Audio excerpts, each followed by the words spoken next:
Travel Industry Management Integrated Lab. My name is Anugrah Agung Putranto.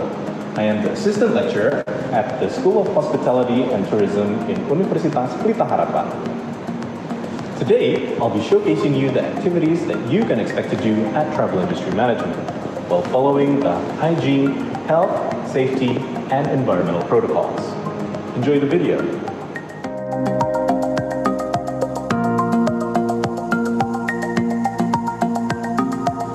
Face mask and physical distancing are mandatory during all activities in theory class.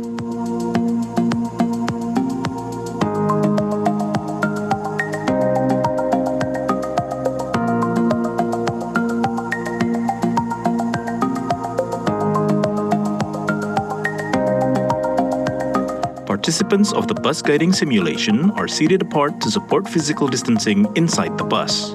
In addition, the tour guide must wear a face shield and disposable gloves. Similarly, during walking tours, every participant must stand apart from each other to maintain physical distancing at all times.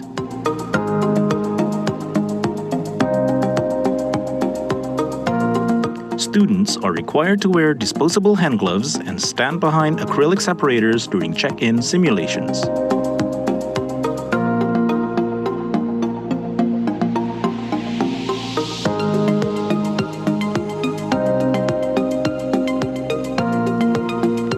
Face shields, gloves, and face masks are to be used during travel simulations. Travel simulations are set up for a maximum of 2 people per desk.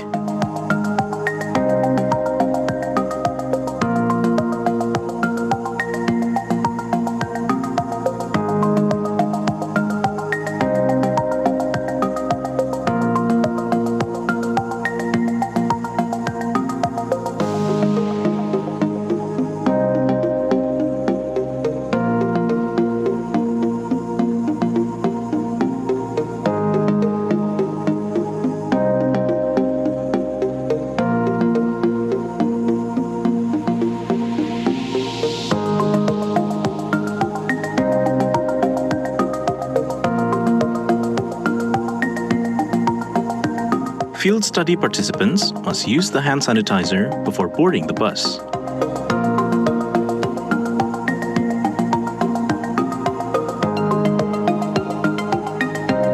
Participants are seated apart to support physical distancing inside the bus.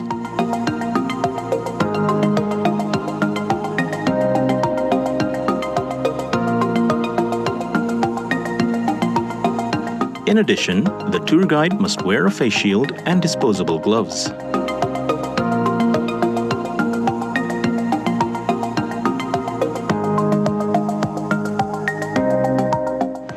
So, those were the activities that you can expect to do at Travel Industry Management. Please remember to stay safe, stay healthy, and thank you for watching the video.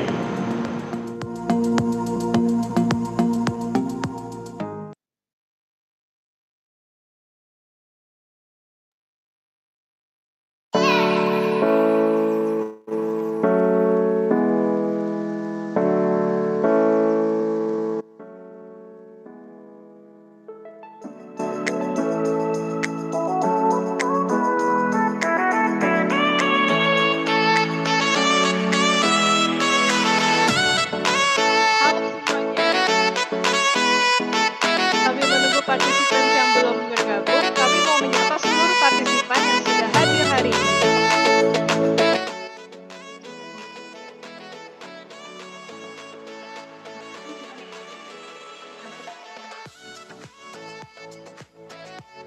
Yuk kita sapa dulu, siapa aja sih yang udah hadir hari ini?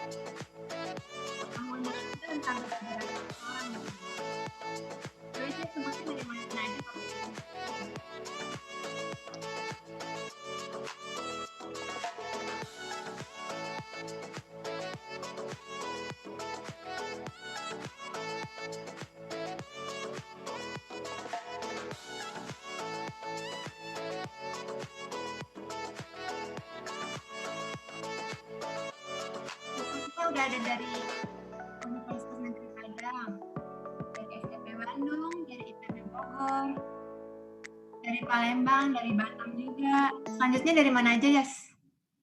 Ada dari Kemendikbud nih.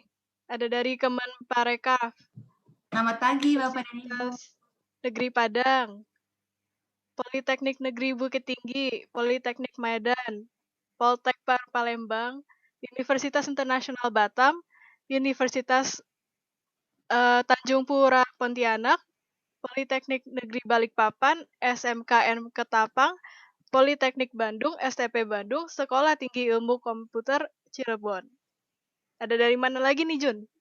Selanjutnya ada dari IPB Bogor, dari UGM, dari Universitas Jember, STP Ambarukmo, Makassar, Surakarta, Tegal, Semarang, Purwokerto.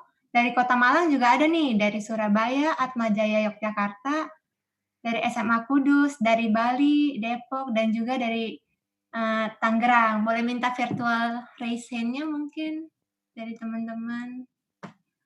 Atau thumbs up juga boleh. Selamat pagi. Nah, jadi partisipan kita udah sampai 759 nih untuk saat ini. Wah, banyak banget ya. Senang banget nih. Gimana, Jas, kabar kamu di rumah selama ini? Baik. Tapi belum kemana-mana sih, di rumah aja udah kayak berapa bulan ya? Pasti kita on HP terus ya? On Iya, sosial media kita terus. bener banget. Sekarang social media udah kayak jadi kebutuhan pokok gak sih?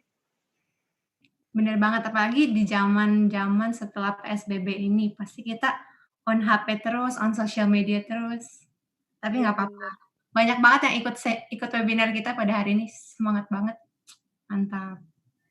Semangat ya semua. Walaupun pagi-pagi gini, kalian hebat deh.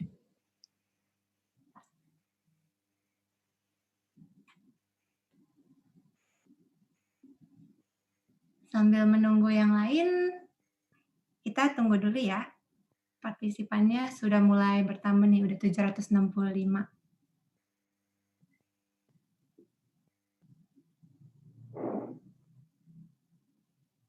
Nah, jadi tanpa berlama-lama lagi, langsung aja ya kita mulai webinar kita pada hari ini. Good morning, ladies and gentlemen. Welcome to all the participants of the third webinar series of Pelita Harapan School of Hospitality and Tourism. Nah, selamat pagi para hadirin. Selamat datang di webinar series ketiga kita di Fakultas Pariwisata Universitas Pelita Harapan. Perkenalkan, nama saya Junita. And my name is Jessica. Today we are going to start our third webinar series with the title of Social Media Engagement in Hospitality and Tourism, Stay Connected in the Digital Era. Nah, jadi hari ini kita akan memulai rangkaian webinar ketiga kita yang berjudul Social Media Engagement in Hospitality and Tourism, Stay Connected in the Digital Era. So, Junita, what will we get from this webinar today? Apa aja sih yang kita akan dapatkan dari webinar hari ini? Nah, so in this webinar, the speakers will give us insights of marketing nowadays and making the best use of social media to promote the hospitality and tourism industry as we enter the digital era. Nah, jadi pada webinar series kita ini, pembicara akan membagikan ilmu dan pandangannya mengenai gimana sih marketing di zaman sekarang dan gimana sih cara pemanfaatan yang baik dari media sosial. Dan dalam rangka kita mempromosikan industri perhotelan dan pariwisata pada saat kita memasuki era digital. Wow, such an interesting topic. Topik yang menyenangkan ya. Before we start, let us remind you about the rules and regulations of this webinar. Nah, jadi sebelum kita mulai, kami akan membacakan tata tertib webinar pada hari ini. Yang pertama, mohon menuliskan nama lengkap sesuai pendaftaran pada ID Zoom masing-masing. First, please write your full name according to the registration on your Zoom ID. Selanjutnya, peserta akan mendapatkan e-sertifikat apabila mengikuti sesi webinar ini dari awal acara hingga akhir acara, yaitu pukul 8.25 sampai 12.30. Next, participant will get an e-certificate when attending this webinar session from the beginning of the session until the end of the session, which is 8:25 to 12:30 in the afternoon. Selanjutnya, Dimohon untuk menonaktifkan mikrofon selama acara berlangsung agar tidak mengganggu pembicara dan peserta lainnya. Please deactivate or turn off your microphone during this seminar so that it will not disturb others.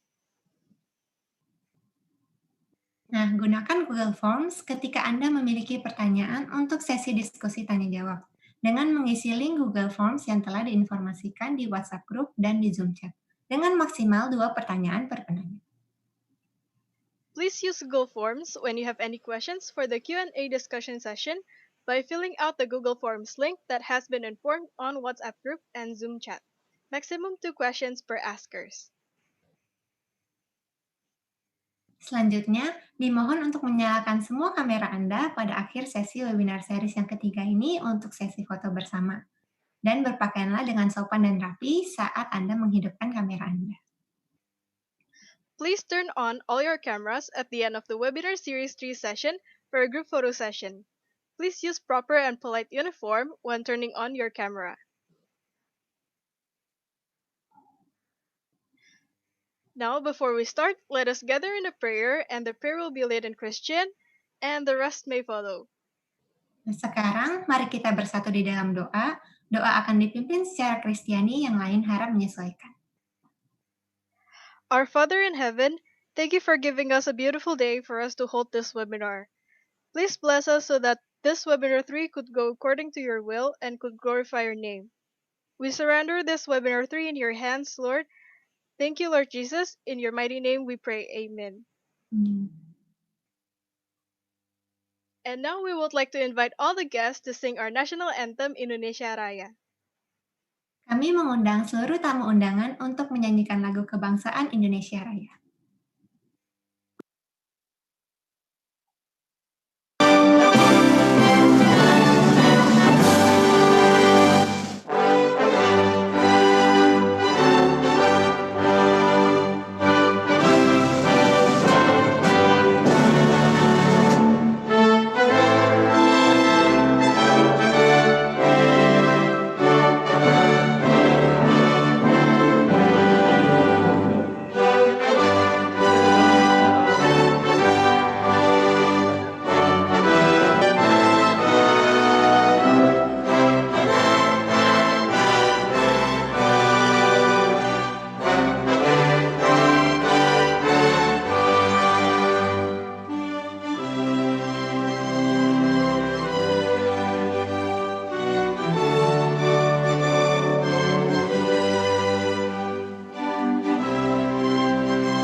Now, we would like to invite Mr. Curtis J. Taylor, PhD, as the Vice President 3 Chief Student Development Officer of Universitas Pelita Harapan to give an opening speech. Kami mengundang Mr. Curtis J. Taylor, PhD, sebagai Wakil Rektor 3 yang membawahi pengembangan kemahasiswaan dari Universitas Pelita Harapan untuk memberikan kata sambutan. Kepada Dr. Curtis J. Taylor, silakan. Thank you so much. I am honored to be able to bring you greetings this morning on behalf of UPH. We're very grateful for the involvement of all of you in this series of events and all of these webinars, but today we are especially grateful for the participation of our guest speaker, Professor Pitana. Thank you for joining us. We're so glad that you can be here with us. I want to thank you personally for lending us your time and your expertise for this special event. This is such a difficult and interesting time, especially for your industry, for the industry that many of you are already involved in and many of you are pursuing. We've all seen and even experienced the guidelines that now stipulate the policies and procedures regarding hospitality and restaurants and the tourism industries. And we've all lamented the statistics that show how this pandemic has impacted this industry. And we long for a return to the way that things were before. Many organizations and institutions are now holding online meetings to try to figure out what to do in the current environment. But I am so proud of the many interesting and important sessions that the UPH School of Hospitality and Tourism are holding this week. You've already made a plan for what to do, and now you're implementing that as a true industry leader. At UPH, we want to continue to push ahead. We don't stop working just because the work gets tough. We find new ways to meet our learning goals, and we push on harder because we feel that our responsibilities are not just part of our job or part of our vocation, but also because of our mission and our vision and our personal calling. At UPH, we pursue true knowledge, and we do it because of our faith, and we demonstrate our godly character in all that we do, even in difficult and unprecedented times. And so, in that light, I am proud that you're exploring so many new ways to be able to rethink, replan, refocus, and to use technology and creativity to do your work.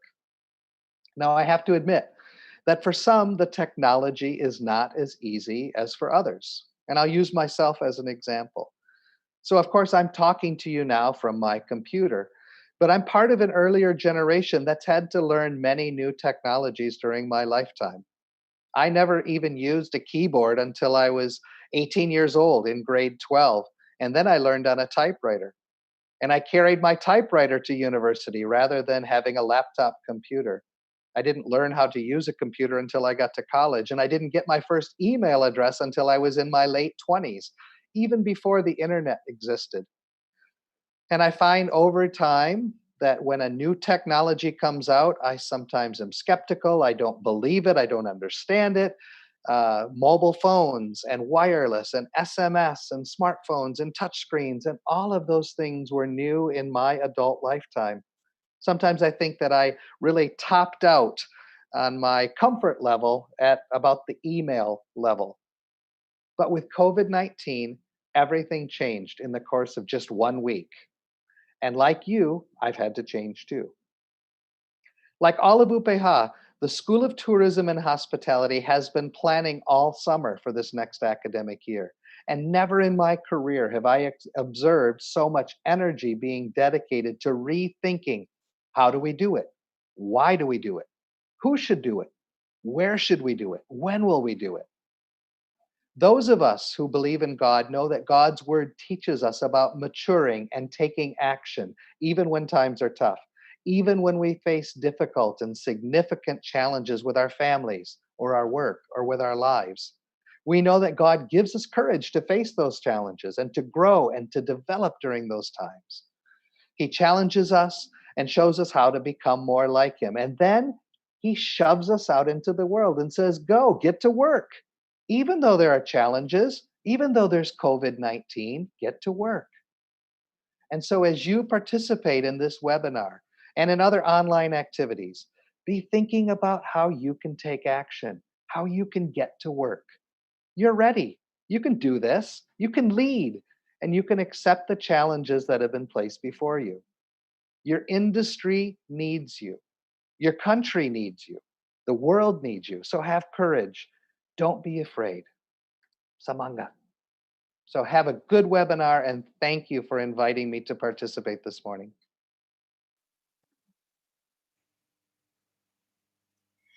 Thank you very much, Mr. Curtis J. Taylor, for your encouraging and inspiring opening speech.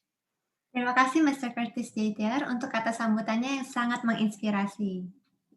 Let's give a big round of applause for Mr. Curtis J. Taylor. Mari kita berikan tepuk tangan yang meriah untuk Mr. Curtis J. Taylor.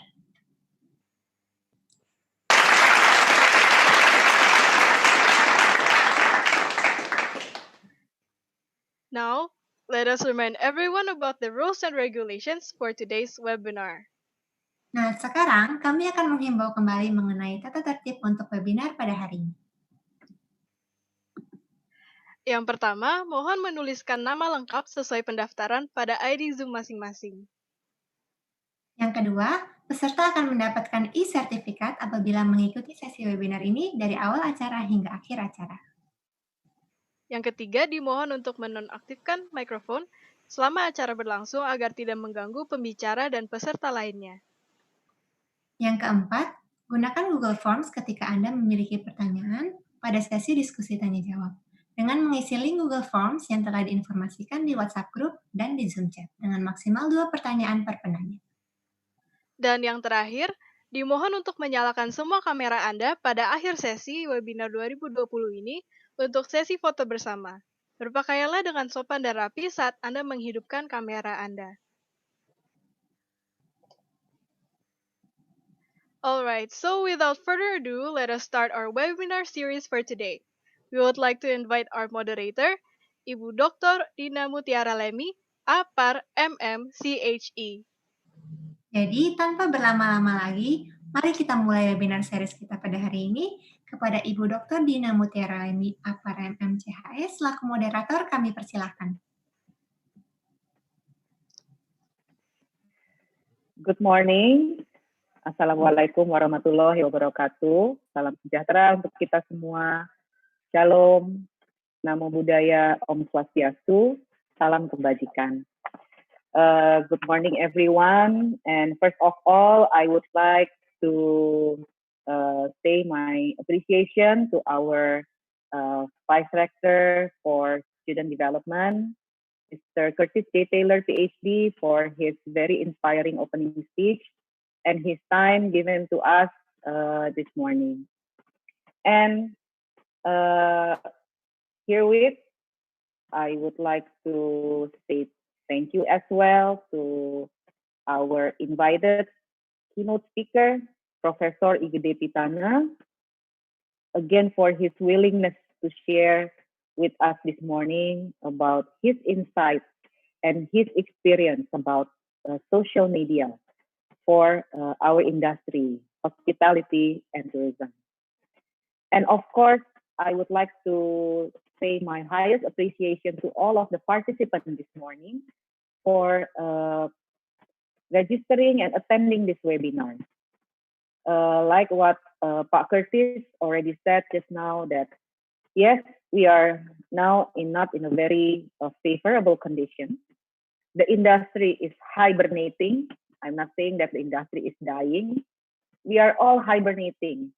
And while we are hibernating, we are gaining our energy to come back, later with more energy and more positive and high comeback.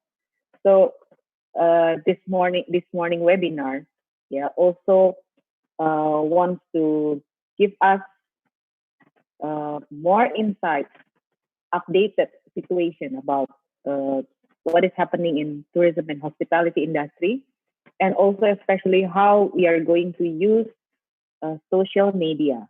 So the umbrella topic is about how are we going to use social media to convey a positive message to everyone in this industry, and how are we going to use it for the time then when this industry is recovery, this industry recovery. Okay, so this morning we are going to listen to many great speakers, and the first speaker will be our invited keynote speaker, Professor Igede Pitana. He is a professor in tourism from Udayana University since 2001. I might say that he is one of the very few tourism professor in Indonesia, and perhaps he is the first one because he holds it since 2001, professor in tourism. And in his experience, in his many experience as a professor and as a person that is involved in the government of Indonesia, previously he holds as a position for former Deputy Minister of Tourism for International Marketing in the Ministry of tourism of Republic of Indonesia. So what he is going to share with us this morning is very relevant because he got the experience. And one that I remember is promoting Indonesia in the international level. And one of my favorite promotion is the involvement in one of the international TV programs. Yeah, like in Amazing Race. I remember that Amazing Race Asia. I remember that during Professor Pitana's time, one of the promotion is involvement in Amazing Race Asia. So without further ado, I would like to invite Professor Pitana to share his experience this morning with us about the social media and tourism marketing best practice from the government. Professor Pitana, the time is yours. Let's give him a big round of applause.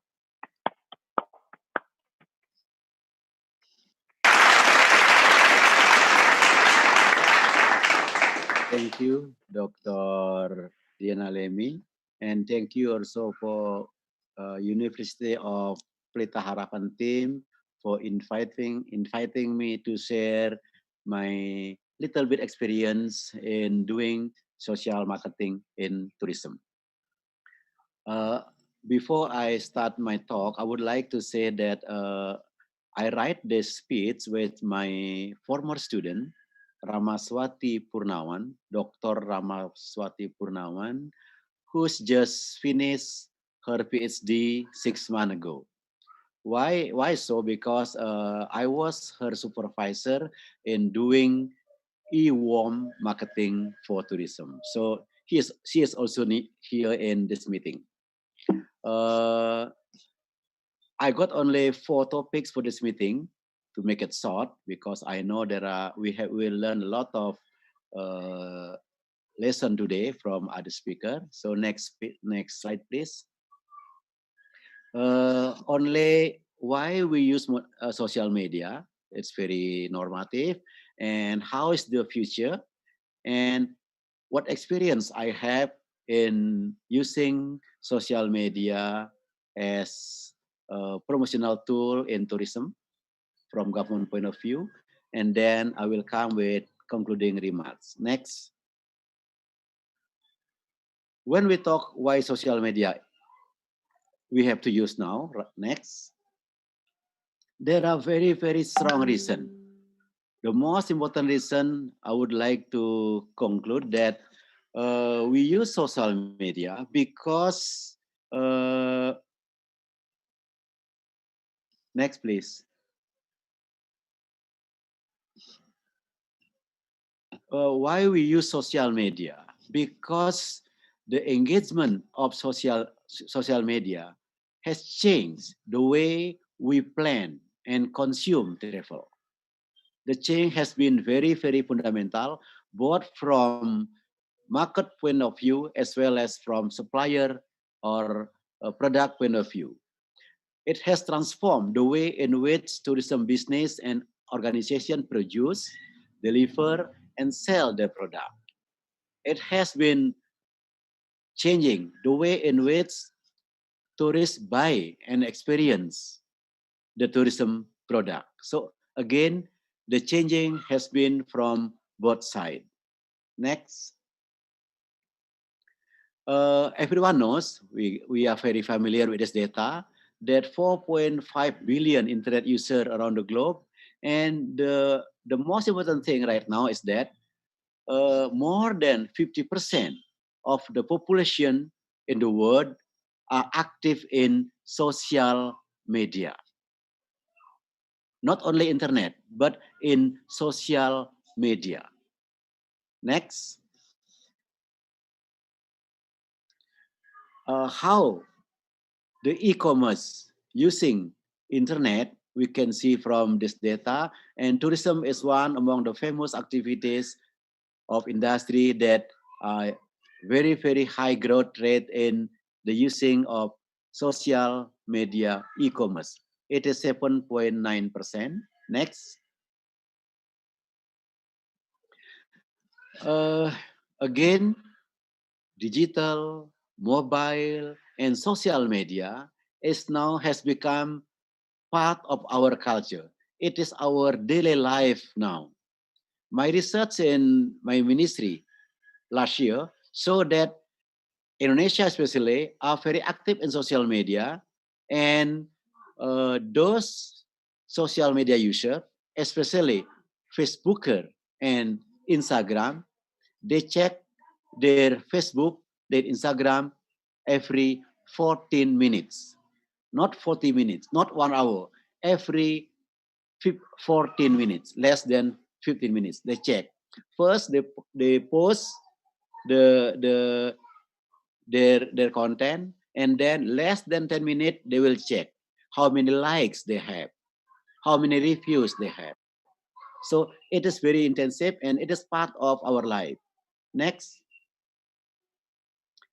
And what about after the COVID-19? There are a report that people spending more time with their devices during the COVID, especially for those who use smartphone. We can see from the data, 76% increase in the use of mobile phone or smartphone, while the rest of the devices are less famous than smartphone in terms of its increase during the COVID-19 pandemic. Next. And what is the trend? Next. Well, before I come to what I was doing in the ministry and doing marketing for tourism, I have to see this data first. What social media, what platform is the most populated in terms of the most user, the most active user, and the most popular, of course. From our data, Facebook is the most popular.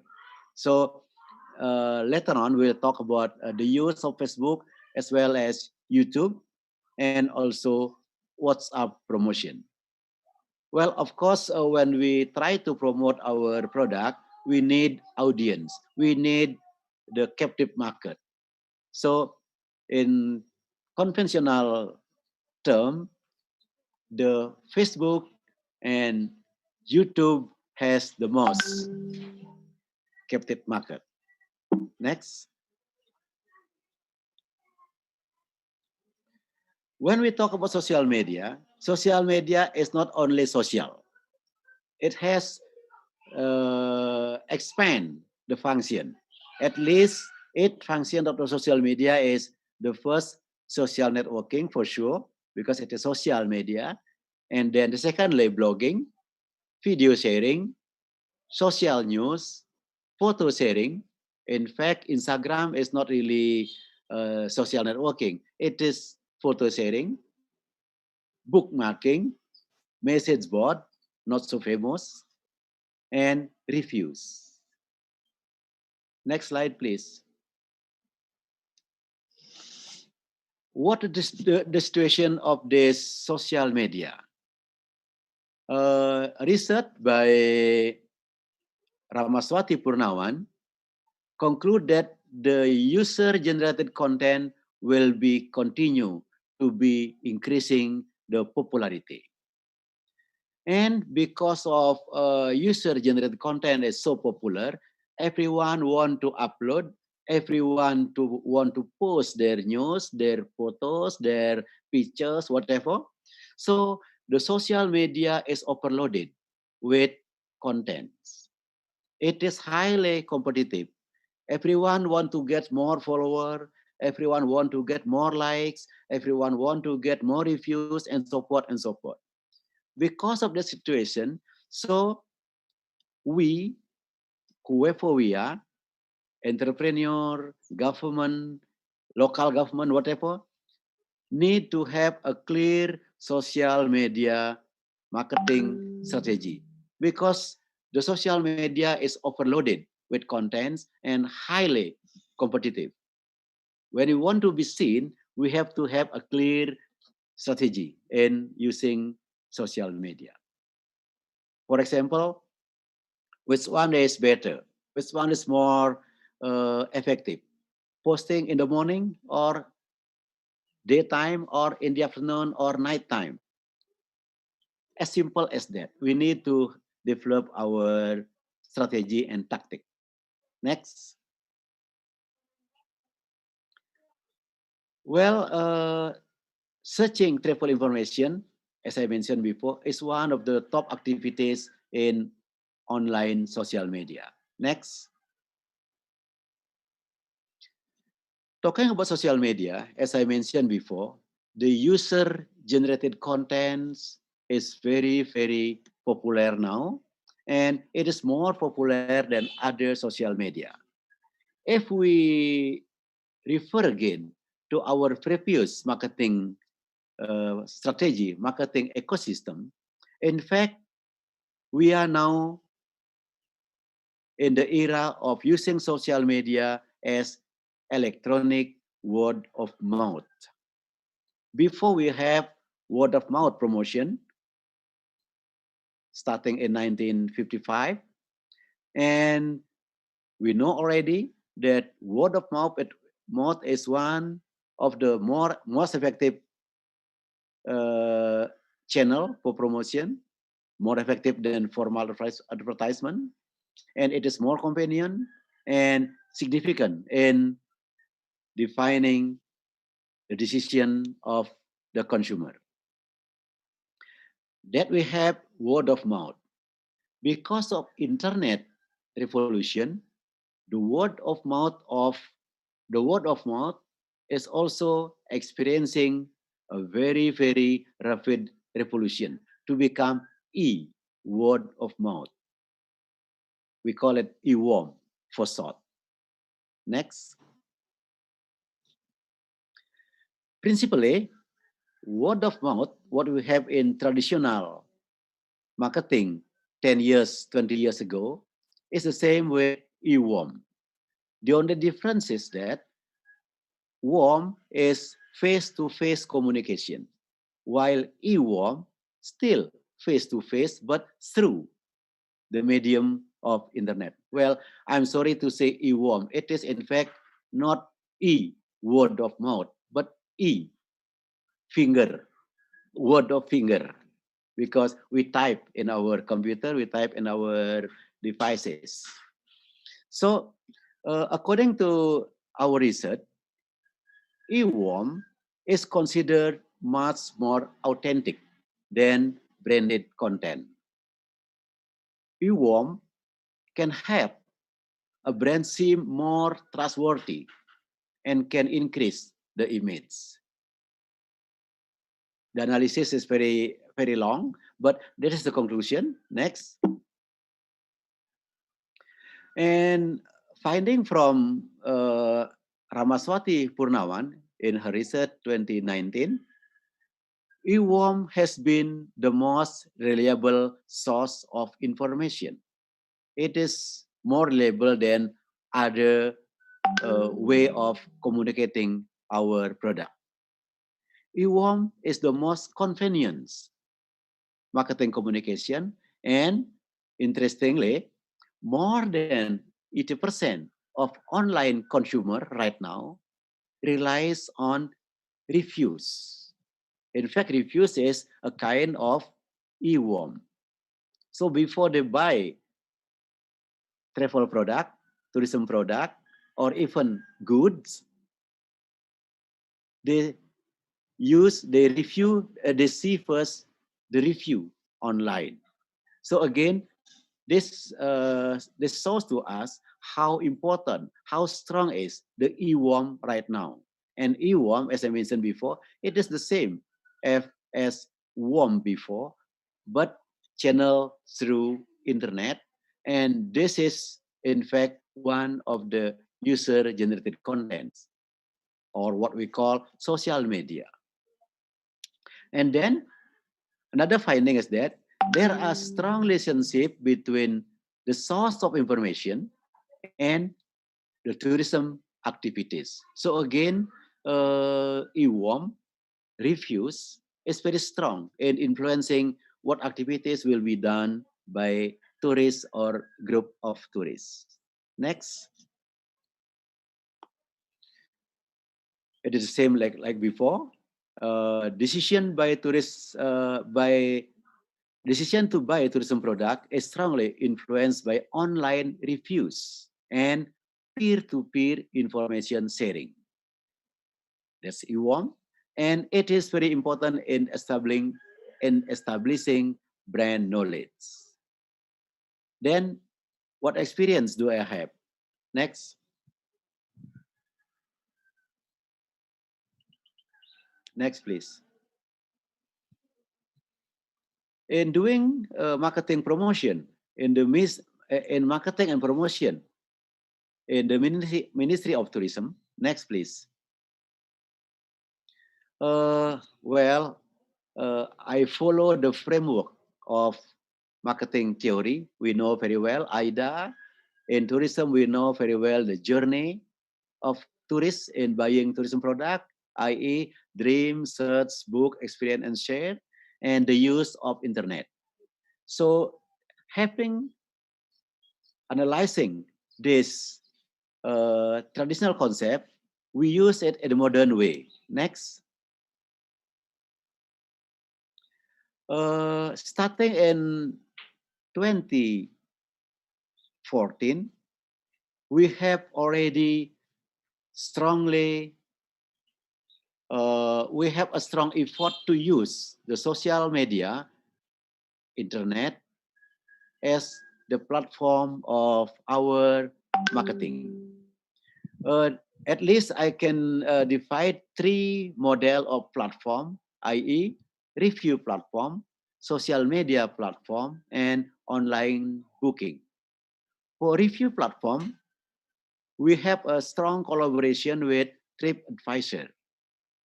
And the result is quite good because the review is very good, and then the number of clicks, the number of reviews, the number of views increasing all the time.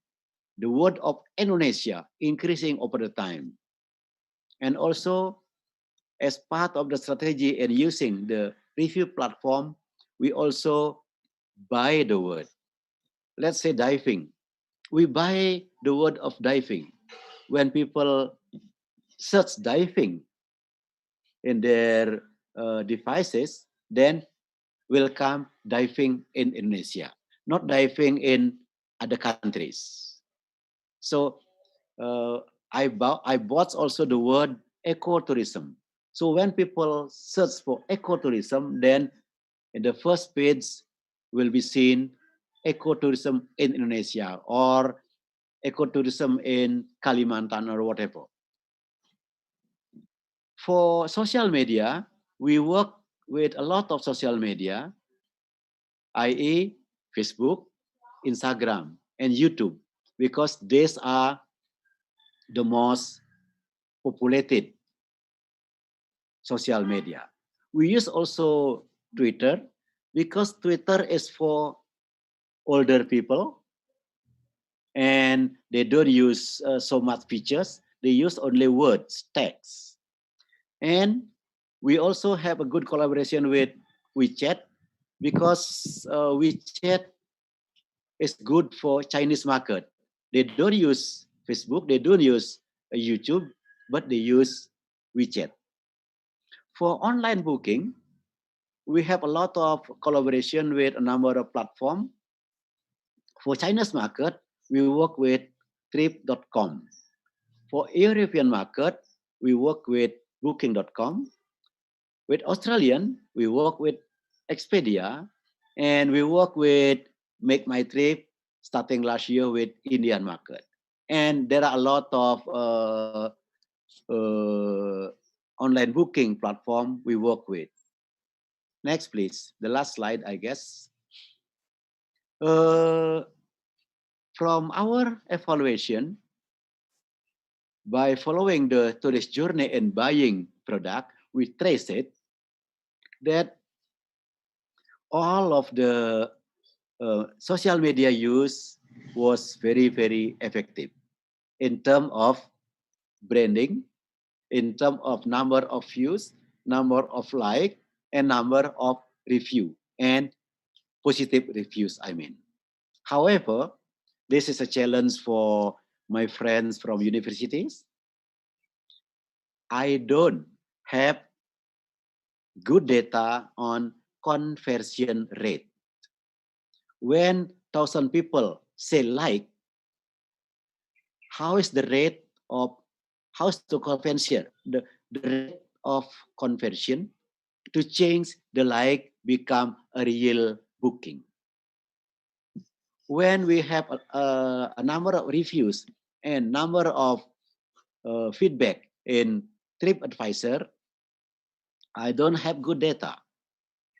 How many percent of these reviews become a reality in buying Indonesian tourism product? This is good field of research for my friends who understand very well the social media or internet in general. Next, please. So I come to conclusion. The first, I would like to reiterate again that potential tourists can rely on others' experience through the reviews or through what we call e-worm. The decision making of the potential tourists will be strongly influenced by e-worm, by social media. Social media contribute directly to an increase of destination visitation. This is our data, and also in increasing the brand image. The third, social media can reflect and influence tourist perception and attitude toward destination. The fourth, interestingly, the consumer are eager to participate voluntarily in online community and eager to recommend to others. So again, using the old theory of word of mouth, we can use our consumer as a promoter because they are eager to participate in promoting our product because they are part of online community and they will recommend to others. However, this is also negative effect. If our product is not good and the consumer is not satisfied, then they will spread also the news. So, my colleagues and friends, that's all my presentation for today. So if you have more questions, if you don't have the time to discuss now, here's my contact. So you can WhatsApp me, you can email me, and I'm also active in Facebook, also in Instagram. So also my colleagues, Dr. Ramaswati Purnaman, who can be contacted through Facebook Ramaswati Purnaman or Instagram Ramaswati Purnawan or email ramaswati.purnawan@unud.ac.id. Thank you so much for your attention.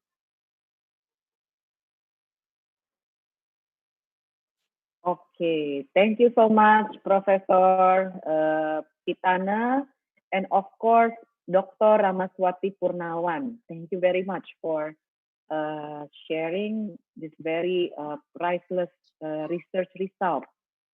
Well, audience, so far, perhaps many of us just using social media just for filling out our time.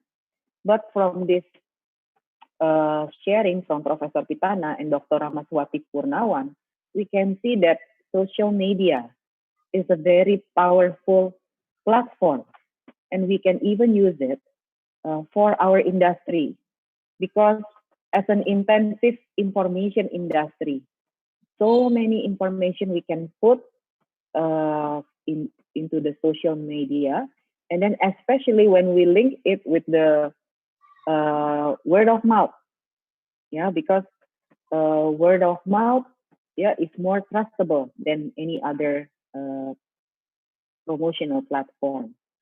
So I'm sure that many of us have many questions, and we want to listen more from Professor Pitana and his partner. So first question come from Ai Natasha from STP Bandung. Thank you, Professor Pitana, for your inspiring presentation. So if we have to choose, which social media platform is the best to promote tourism? Okay, Prof. Pitana, you may answer the question. Thank you, I Natasha. I think I know her personally because I was. Anyway, I Natasha, when we choose social media, it is the same like using other channels. It depends on who is our target market and what's the brand we want to develop for our product. In terms of population, in terms of the density of the market, then we can see Facebook and YouTube are among the famous one. However, if you want to reach the older generation, then Twitter may be the best because younger generation not using Twitter so much. So again, I cannot answer directly what's the best, but depending on what is your product and what is your market segment and what is the strategy of marketing you are employing. So again, it is very, very superficial answer. Thank you, Natasha. Thank you, Prof. Pitada. I hope the answer can satisfy Ms. Natasha. So the next question, Ni Kadek Sukareli from Mahendra Data University. What is your advice regarding how to improve our promotion or marketing, both of online and offline during this pandemic, which is having a huge of problem in terms of current condition? Thank you, Ibu Kadek yang jegek. I have been a number of meetings with my friends, colleagues from tourism industry as well as government in Bali, and starting from March and April until now, I keep telling my friends that it is time for us to promote what we are doing, not really promoting the product right now. Why so? Because people are not interested to go now. So what we should do, it is mostly on PRing. For example, for Bali, I keep telling the governor, the vice governor, as well as tourism industry, let us show to the world what we are doing during this pandemic. There are a lot of product development. There are a lot of training, online training being done in Bali. And there are a lot of SOP developed in Bali to serve the upcoming tourists with a high quality tourism product and with ensured healthy, hygiene, and safety. So again, right now, it is not the time to promote intensively your product. It is time to do PRing. Tell the world what you are doing. Tell the world that you are ready. So that's the first thing we have to do. I think hard promotion we should be doing in 2-3 months to go. Thank you, Ibu Kadek. Thank you, Prof. Pitana, for the very insightful answer. We still have many questions, Prof. Pitana. So the next question is from Sylvia Octaviani Esterlita Runto, Binus International University. As I said before, the audience of people that use social media are rapidly growing. How we maintain people to keep interested in our business and what could be the challenges? Hello, Bu Sylvia. Are you there? Well, the social well, this is the character of social media. People in easily for free, or people will remove you from friendship with ease, no burden at all. So again, you are very right that because of the very rapid and high turnover of the social media use and social media living, so we have to ensure that we have a good strategy. Again, the good strategy or people will join a social media if they feel comfortable and convenient. So this is a strategy. We have to maintain their conveniency and comfortability. When we promote our product very aggressive, then it is known as a promotion. People will leave you, or worse, they will block your account. So don't be too expressive. Don't be too aggressive. In promoting in social media, we use very soft promotion, because the next step of the social media will be private discussion, no longer in the social media. You know, when we promote in social media, then there must be some response, and then move to private room. So that's my answer. Terima kasih Ibu Sylvia Oktaviani Esterlita Runtu yang cantik. Thank you, Prof. Titana. So, are we still ready, Prof, for many questions that comes to you? Many people want to discuss with you, Prof. The first, of course, I'm ready. However, considering the time and for other speaker, so let we continue with our discussion with the next speaker. However, if my friends, my colleagues, my student, whoever want to post question to me, please write in the chat room. I will answer directly now. Oh, okay, Prof. But we still have time for you. No Sure, worries. sure. If you have still time, of course, more than happy. Okay. It is difficult to find a beautiful moderator like Dina. Thank you, Prof. Titana. Okay, so the next question from Kezia Christine, Universitas Pelita Harapan. How to maximize the social media marketing that will not cause the information overloading? Very difficult question, Ibu Kezia Christine. However, from my experience in what you call in my ministry before, the first strategy, we have to know who is our to-be client, who is our target. You have to start from the end. Who is the target?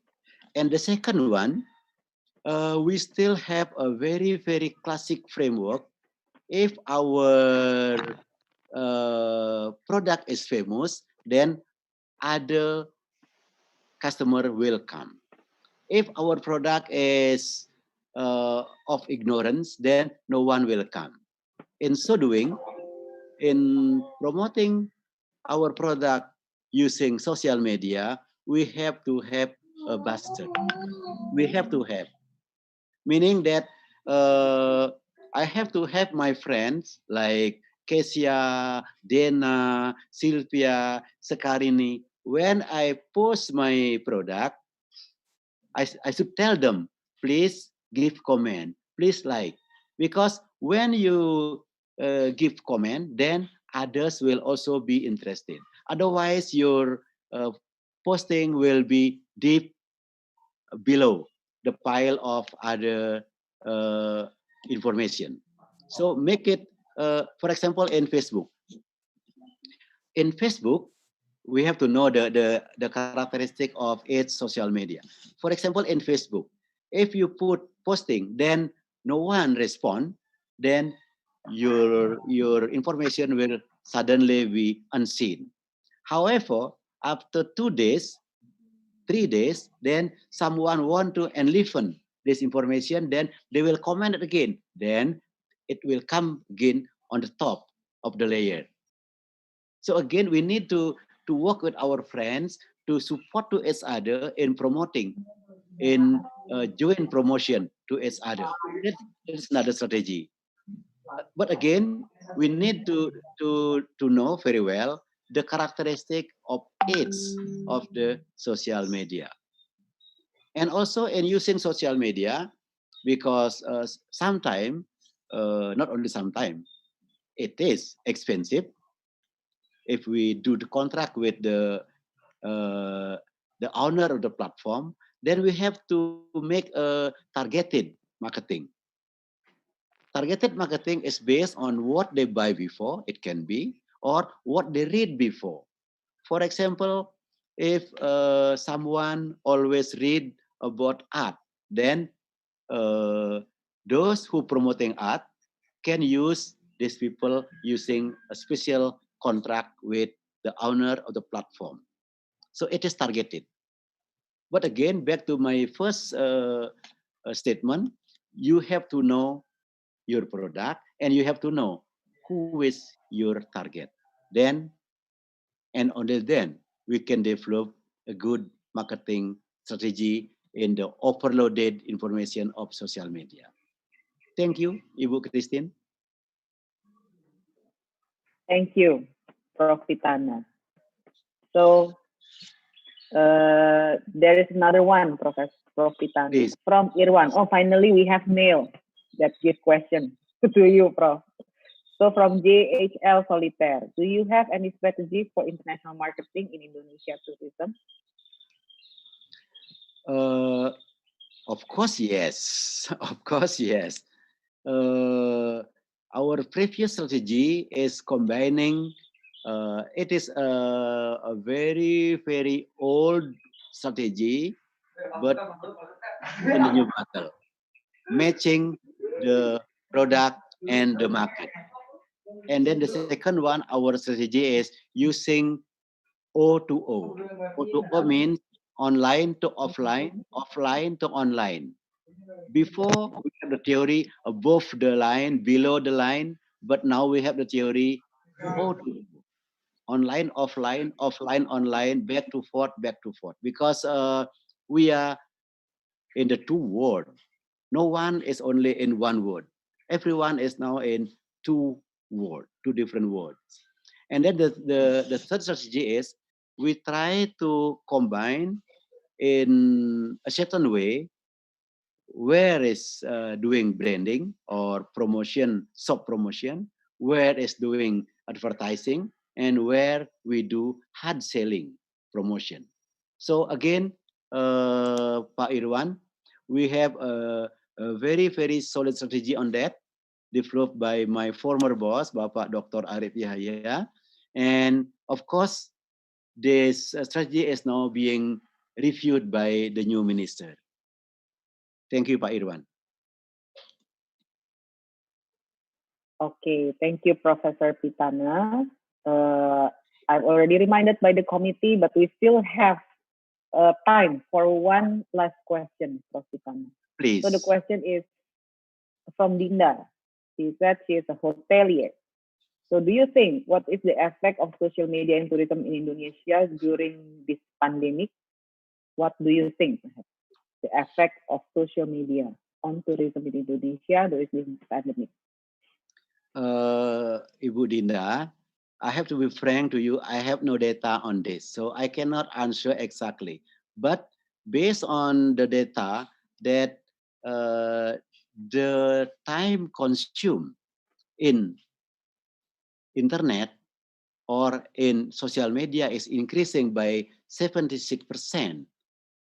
For those using mobile phone or smartphone, I believe that more information is also gained for tourism product. And as I mentioned before, we have to use the increased use of social media for promoting our product in a soft way. But again, I have to be frank to you that I don't have enough data on this question. However, if you ask what do I think, then I think, as usual, COVID-19 give a good effect on social media for tourism Indonesia because we have more time to promote and the readers have more time to read. Thank you, Budinda. Okay. Thank you, Professor Pitana. So let's give Professor Pitana and of course Dr. Ramaswati Purnawan a big round of applause. Thank you.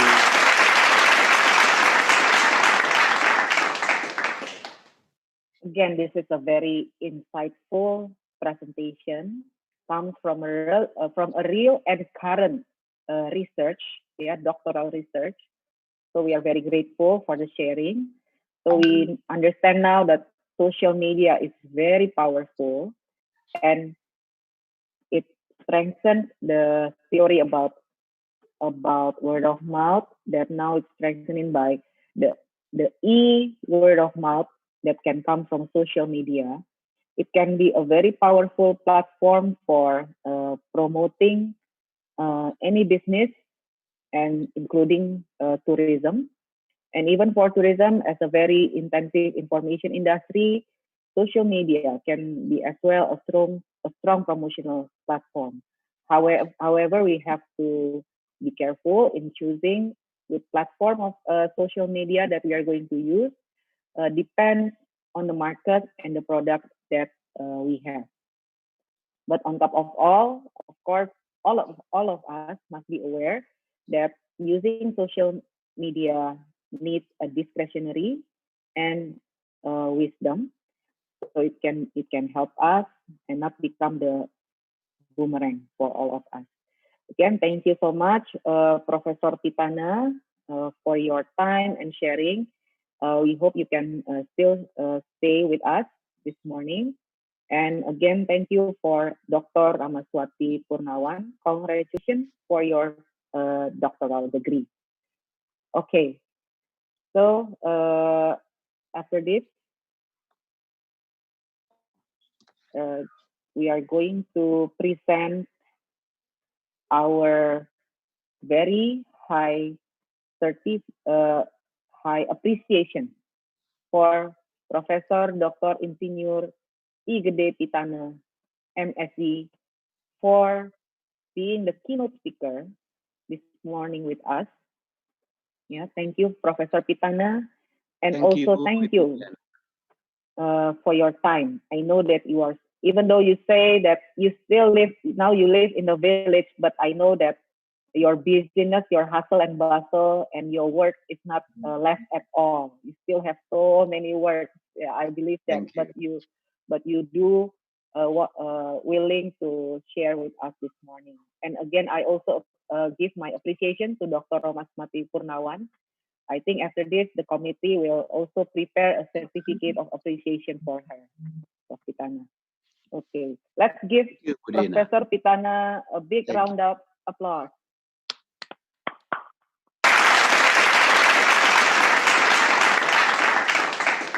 Okay, so we are proceed to our next speaker.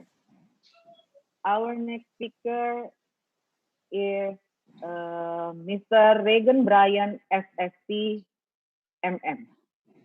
So Mr. Regan Bryan is graduate from Master of Management, Universitas Pelita Harapan, and his undergraduate degree is from Travel Industry Management, Universitas Pelita Harapan. He has more than 10 years experience as a lecturer in UPH, School of Hospitality and Tourism, also in Universitas Bunda Mulia. His experience in tourism industry is expressed when he involved in the secretariat member of Indonesia Sustainable Tourism Award, ISTA 2017, with the Ministry of Tourism of Republic of Indonesia. And he also one of the team member in making the literature review for Kajian Akademik Wisata Olahraga and Kajian Akademik Wisata Petualangan for Ministry of Tourism of Republic of Indonesia. This morning, he will share with us about digital marketing and promotion theory. So without further ado, let's give a big applause to Mr. Regan Bryan, SSC, MM. Thank you, Mandina, for being a wonderful moderator for today's webinar. Is my voice clear enough? Well, the committee, please. Yes, The Regan. PowerPoint is not clear. It is clear. It is clear. Sudah Oh, clear, it is Ma'am. clear. Ya, suara juga Okay. oke. Ya. Okay. Thank you. Good morning, Bapak Ibu. Before we begin, I would like to thank Pak Curtis for encouraging welcoming speech and also Prof. Pitana for insightful share about social media engagement. It is truly an enrichment for our knowledge. Okay, now I will begin to share about promoting through digital marketing for tourism sector. To start this year, first, I would like to give some definition about digital marketing or e-marketing. Next slide, please. Okay, e-marketing, according to Strauss and Frost in 2014, is the result of information technology applied to traditional marketing. Moreover, Strauss and Frost state also e-marketing is the use of information technology for the marketing activity and the processes for creating, communicating, delivering, and exchanging offerings that have value for customers, clients, partners, and society at large. According to Savory and Smith, e-marketing can identify, anticipate, and satisfy customer needs efficiently. Next slide, please. Discussing about promoting through digital marketing in tourism sector, there are some highlights to keep in mind to make it success. The first one is keep the target audience front and center. The first step is to identify your target customer. Think about the travel product. Are they geared toward families, young couples, solo adventurers, senior travelers, or a mix of multiple demographics? From there, you can begin to pull out characteristics that form your brand's buyer persona. It's impossible to create a successful campaign without knowing who it's designed to serve. Let's say your products cater best to young peoples. There are some customer characteristics you can immediately begin to target. This might include people under age of 35, those without children, and couples who are recently married. It can also be helpful to put yourself in the place of your target persona. Before you undertake any other marketing activities, it's critically important to have a profile of your target customer pinned down. This persona informs every other marketing process. The second one is utilize all aspects of social media. Social media has profound impact on digital marketing. In the travel sector, platforms such as Facebook, Instagram, and Pinterest help travelers find inspiration for their holiday destination. Choose the perfect hotel and discover exciting activities and attractions. It's not enough to simply set up an account or regurgitate content that posted elsewhere. Businesses should be prepared to engage meaningfully with their audience by starting discussion, replying to comments, answering questions, and offering exceptional customer service. Social media is rife with competition, particularly in the travel and tourism industry. But there are creative ways to use this to your advantage and stand out.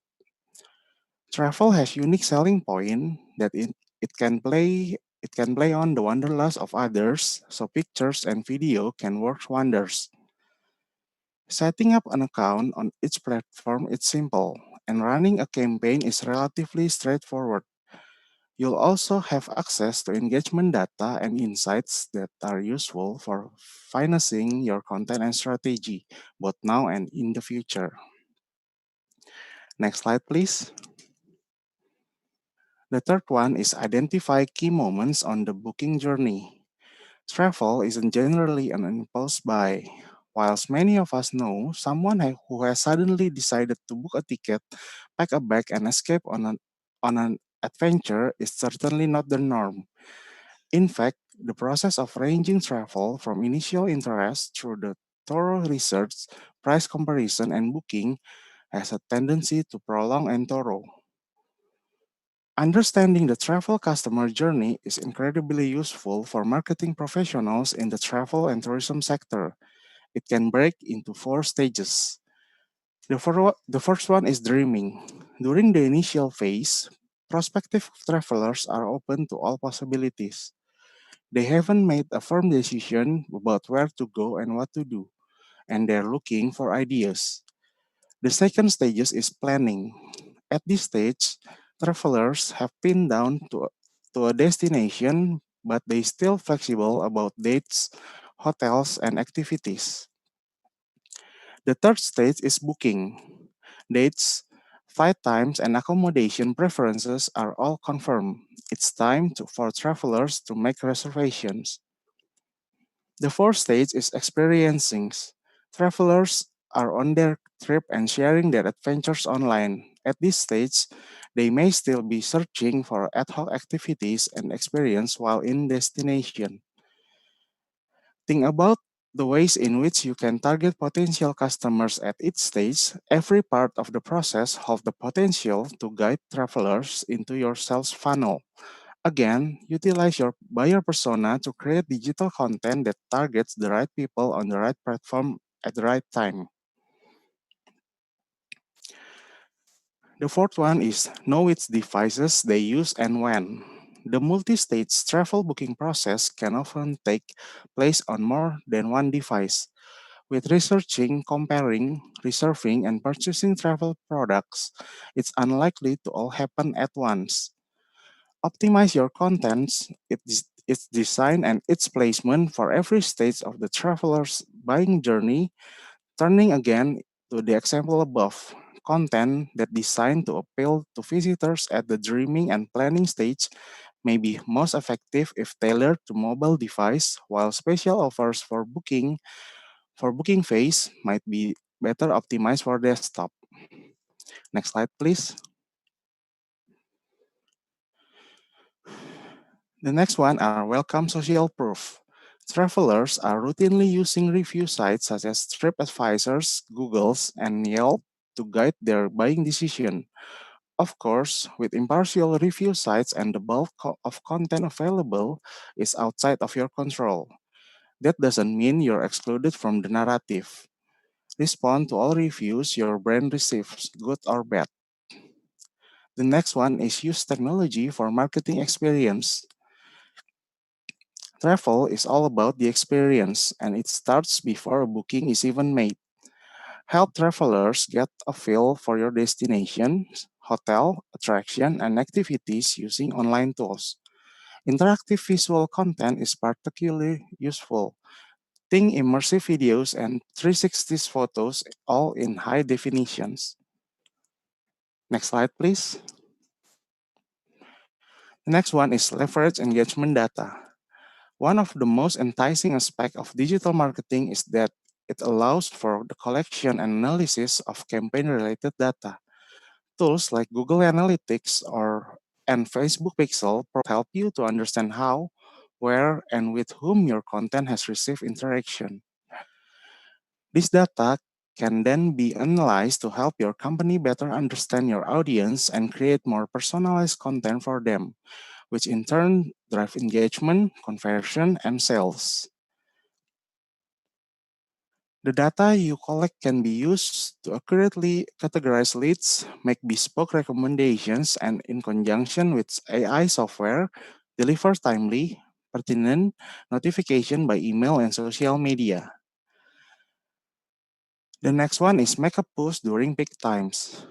Peak times may be different for your target audience. If you're offering a product or service that's more suited to in-destination customer, for example, your marketing efforts will be strongest when visitors number are high. Again, we come back around to the target market from our first point. Your understanding of their behaviors will allow you to be honed in on the most effective times to focus your marketing campaigns. Next slide, please. Okay, the nine is work with the influencers. Digital influencers are a dream for marketing professional. They have organically built engaged audience who are receptive to brand content, and the return on investment can be extremely lucrative. In fact, 80% of marketers believe that working with an influencer is effective, and a majority find it more effective than other paid media and marketing channels. This is why influencer collaboration have become a hot trend in the travel tourism space. Audience hold a sincere level of trust in the influencers they choose to follow, which creates a favorable environment in which to introduce marketing material. Visual content is a big winner here. Instagram photos, vlogs, and image dense blog posts help the audience visualize themselves in your destination. Plus, the aspirational element of an influencer audience relationship can create explosion of interest in your brand. The next one is SEO optimization. Search engine optimization or SEO is imperative for the travel and tourism industry, but the problem with SEO is it is can often take time to build. So your brand presence will need to be established before this really benefits you. Next slide, please. The last one is don't ignore your email list. In the travel sector, an average of 20% of marketing emails are open with a 2% click through the rate. These aren't bad odds, particularly if you're working with larger lists. Of course, ongoing nurturing can increase this, but even periodically sharing your marketing campaigns and offering incentives can go along the way to getting more conversion and leads. That being said, being boring is the easiest and quickest way to receive an unsubscribe. With this in mind, here are a few campaign tips to make it easier. Give value and keep it to the point. Next slide, please. Okay, to conclude all my sharings today, here are some conclusions for my explanation. Digital marketing in the travel and tourism sector is all about showing off the experience in the best way possible. After all, you're selling dream activities and locations, so marketing campaigns need to have this essence of to be successful. Do this by marketing to the right people, leveraging your analytical data as well as the visual components of the campaign to really make it shine. To help you understand what I shared today, I will give you a video about a local tour operator based in Semarang, Central Java, named Bersukaria Tour, that doing a good example of digital marketing.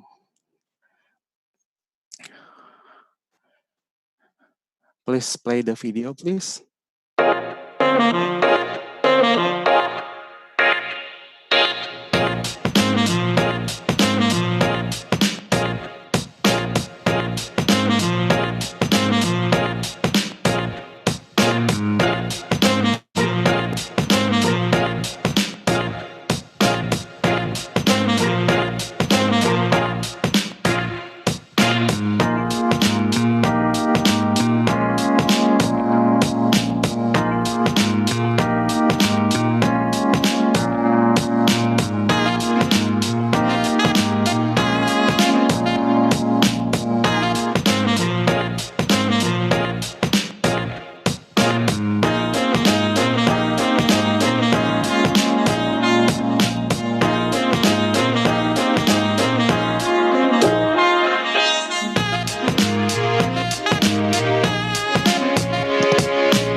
Okay, I guess that's all I'm shared today. Thank you for listening. Hope you all get the benefit from my brief explanation. Back to Ma'am Dina. Thank you. Thank you, Pak Regan Brian as SCMM. Let's give him a big round of applause for what he has sharing this morning about digital marketing.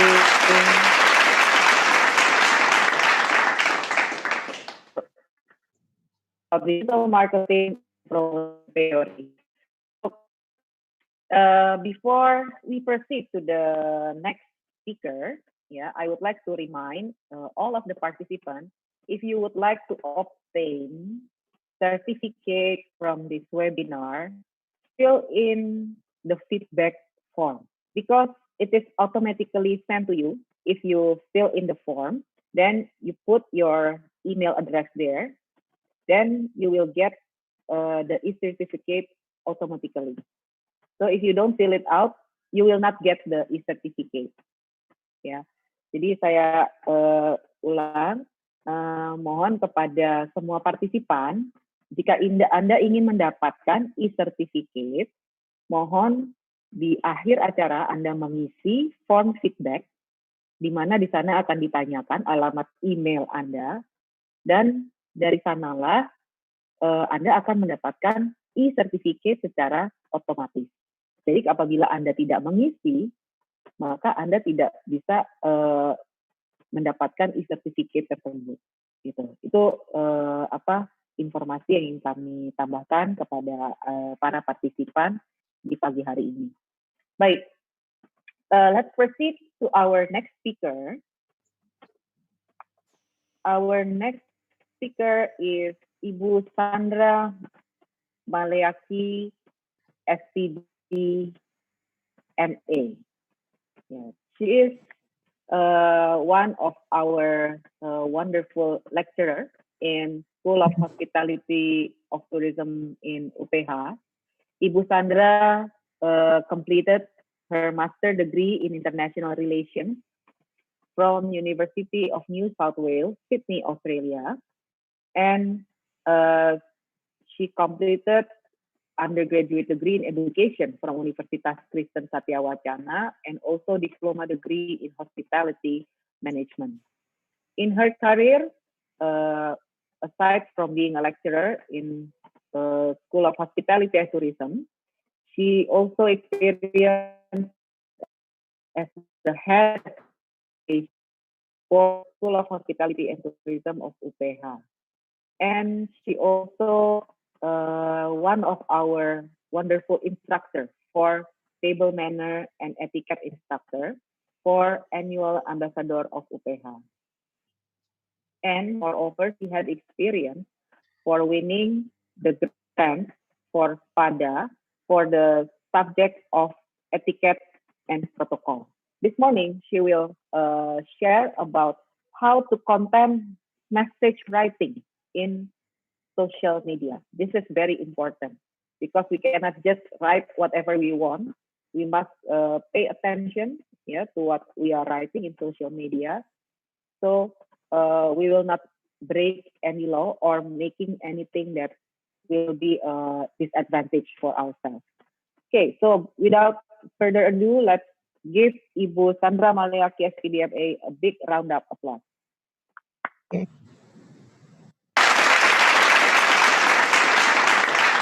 Thank you so much to our amazing Dean and moderator, Dr. Dina Mutiara Lemi. My utmost respect to Mr. Curtis and Prof. Pitana. Good morning to our beloved respected participants. Salam sejahtera. Assalamualaikum warahmatullahi wabarakatuh. Om Swastiastu. Shalom. Namo Buddhaya. Dan salam kebajikan. Ya, pertama-tama, let's start with this content message writing in social media. Yeah, first, I totally agree with Prof. Pitana that we must have great strategies with via reviews online or social media. And we have 4 things to consider before type even an alphabet or a sentence to be posted. These 4 things to consider are not really in order, but it must interrelated to each other.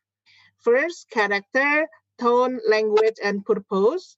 For example, Prof. Pitana has said that every platform of media has its own characters or persona. So we have to use the right platform because what do we want to achieve through that platform? Is it popularity?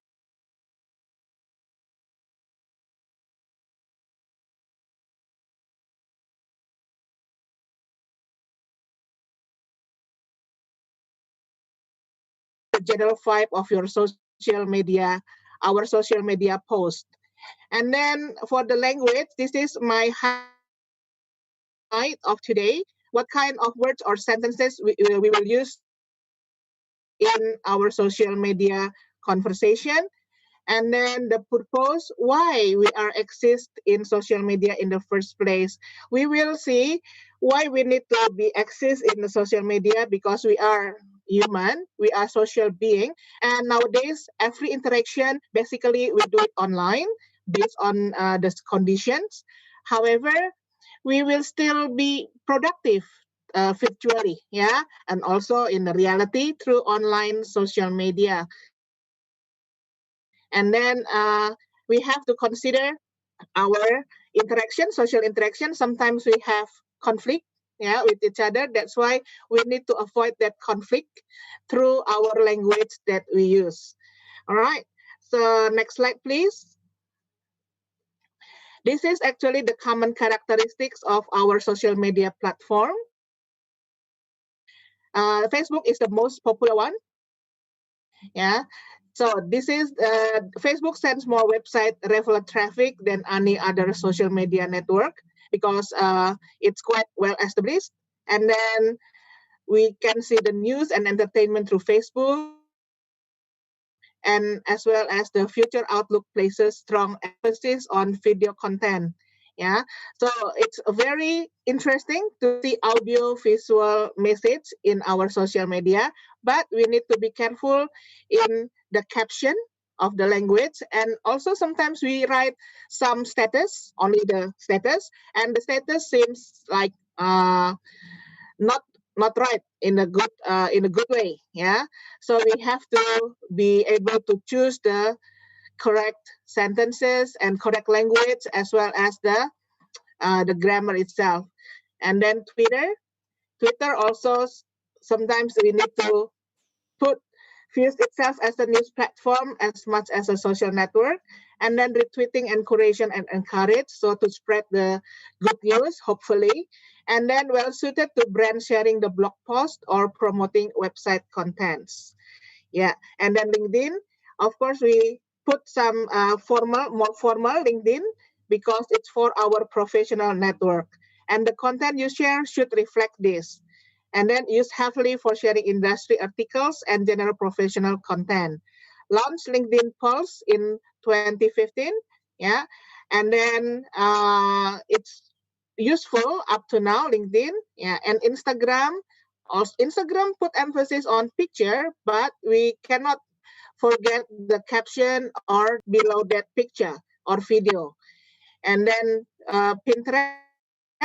Pinterest, highly visual platform, so it's more picture language, yeah.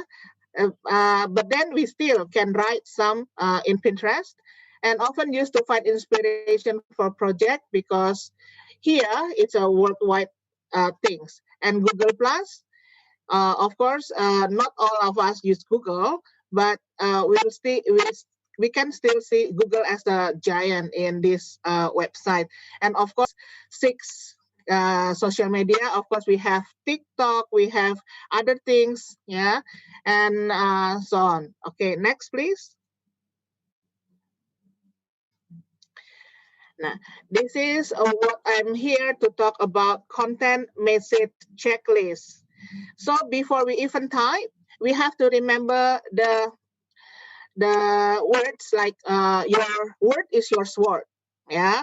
Or in bahasa Indonesia we call it mulutmu adalah harimaumu. But nowadays our fingers is our tiger, because we type something, yeah, then we have to be able to responsible for our sentences. We have Undang-Undang ITE, Informasi dan Transaksi Elektronik. That's why even though we delete that post, yeah, everyone or anyone can trace it actually. So we have to proofread before posting to avoid silly silly mistakes, yeah, because read and read again before posting, and then we need to be funny in a good way, not in a silly way, but not offensive, yeah, and then we need to avoid sarcasm, please, because we may hurt others, okay, and then check any need statistics or claims. Yeah, we don't want to post something that is false or hoax, and then check your quote. And then if we have the link, we have to test the link. So, and then double check the image, yeah. And then we have use permission, copyright. We have to use permission, yeah.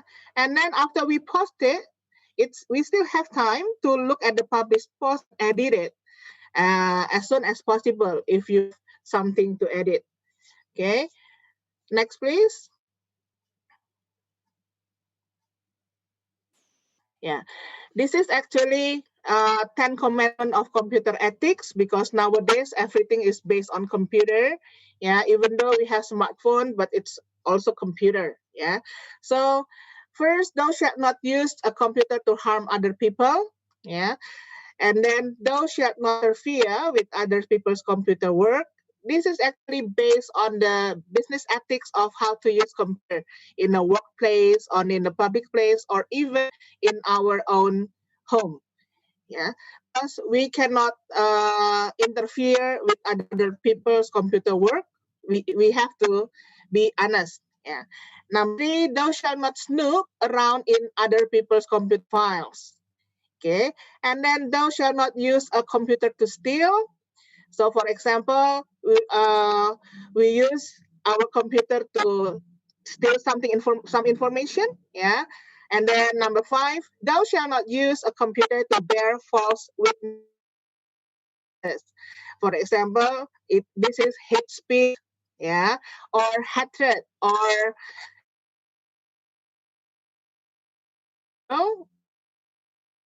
becomes as if it's true. Okay, and then thou shalt not copy or use proprietary software for which you have not paid. This is the pirated software, ladies and gentlemen. Thou shalt not use other people's computer resources without authorization or proper compensation. It's related to copyright as well. And thou shalt not appropriate others people's intellectual output. Yeah, this is how we appreciate others' intellectual output, yeah, as well as copyright. And then thou shalt not, thou shalt think about social consequence of the program you are writing, yeah, or the system you are designing. Yeah. So this is we need to think about consequence. Everything we do actually has consequences. So whether the consequence is positive or negative, we have to think really, really hard. Okay, so hopefully everyone here, you and me, always have the positive consequence throughout our social media activities. And then thou shall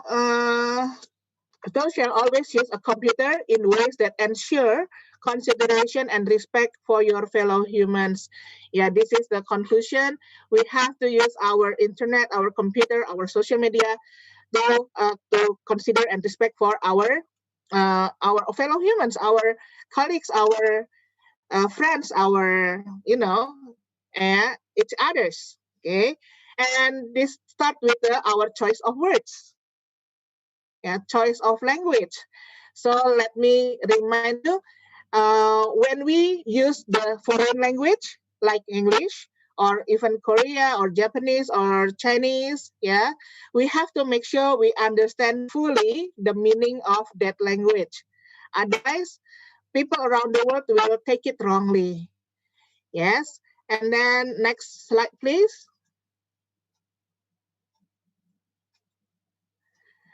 Yes, this is our references. Next slide, please. Yes, next slide. Yeah, this is our Fakultas Pariwisata social media. Please follow them so we know our latest update news. Thank you so much for listening. I hope it will be an enlightening things for you. Thank you so much. Oh yeah, we'll see the video first.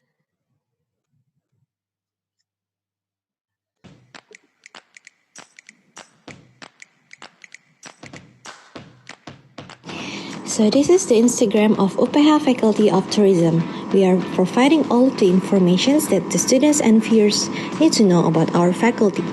Building followers engagement through campaigns is one of our way to give the positive support and also to maintain the good interaction with the students by uploading the video in their social media, and then we repost it to hospitality and tourism industry during the tough time. New normal is coming, so we are creating the video to give the awareness to the students how important the healthy protocol is. So this is some of the highlight when we made the video about the new normal protocols in hospitality and tourism.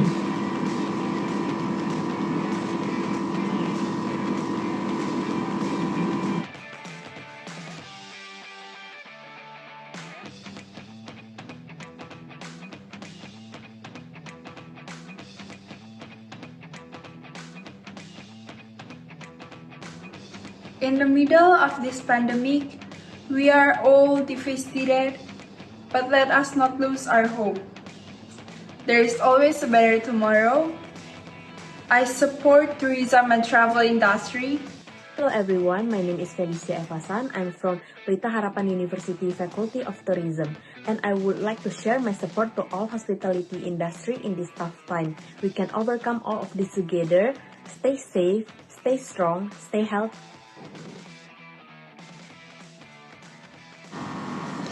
We also have our own YouTube channel named Fakultas Pariwisata UPH. This year, we have our annual grand event Hospital 2020 Earth that held online due to pandemic situation. COVID-19 will not stop us to create the positive impact towards the environment by held the online competitions, seminar, exhibitions, focus group discussions, and some interesting activities.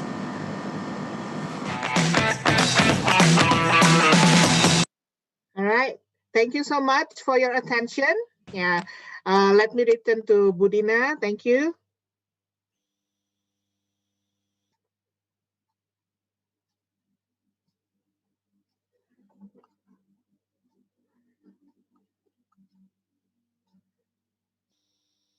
Tunggu, jangan bikin stres. Ibu Dina. Bentar ya, sepertinya ada gangguan.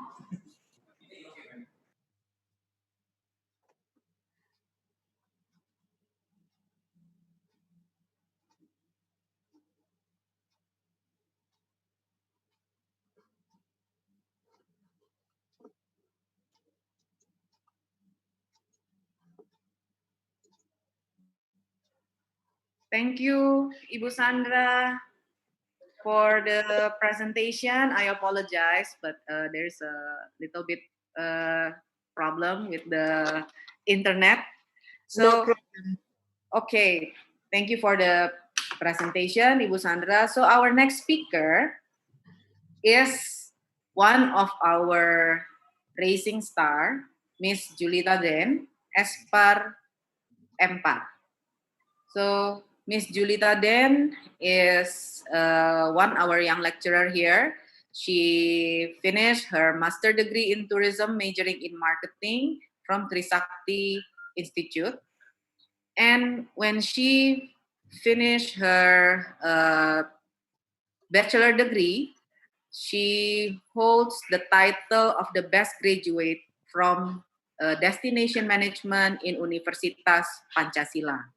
Now, she is teaching in School of Hospitality and Tourism for subjects related to tourism knowledge, marketing related subject, and event management, and also sustainable tourism.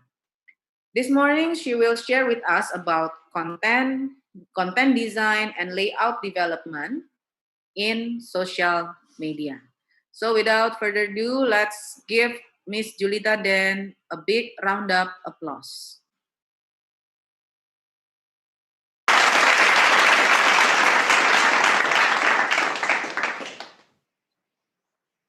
Yep, thank you, Ma'am Dina. Good morning, Mr. Curtis, Ma'am Dina, Prof. Vitana, all the speakers and all participants of this webinar. Thank you for the opportunity today.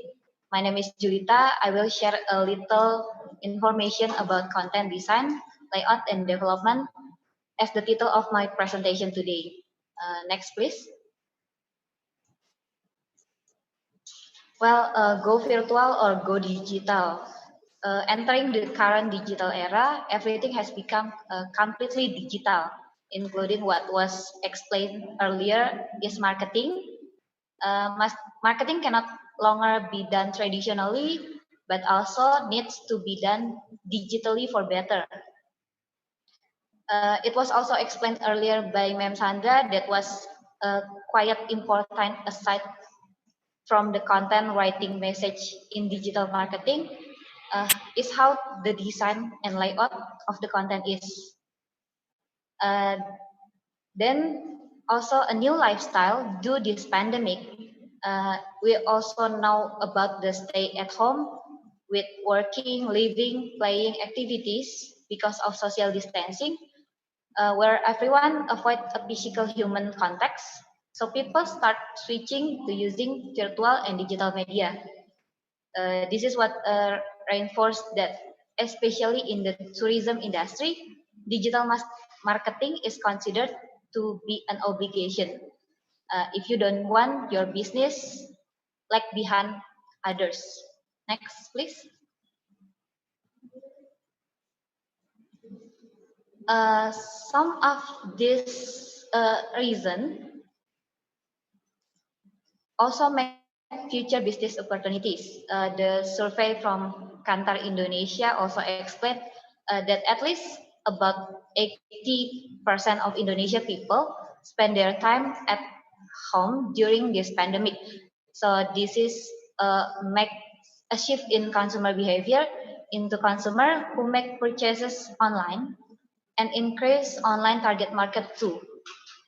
In addition, with advantage in the technology, this is an effective way for a small or large business to turn online and be unique with the different from competitors through content marketing. So next, about the content marketing, as I said before, understanding the content marketing is quite simple. Actually, content marketing is not a new technique. It's just that in Indonesia, the popularity of the term content marketing is still low. So content marketing, according to the Content Marketing Institute, this is about the marketing technique that involve creating and distributing relevant, important, and consistent content to attract audience with the aim of converting them into consumers. Content marketing is also about a marketing strategy that revolves around the creation, publication, and distribution of the content to the target audience.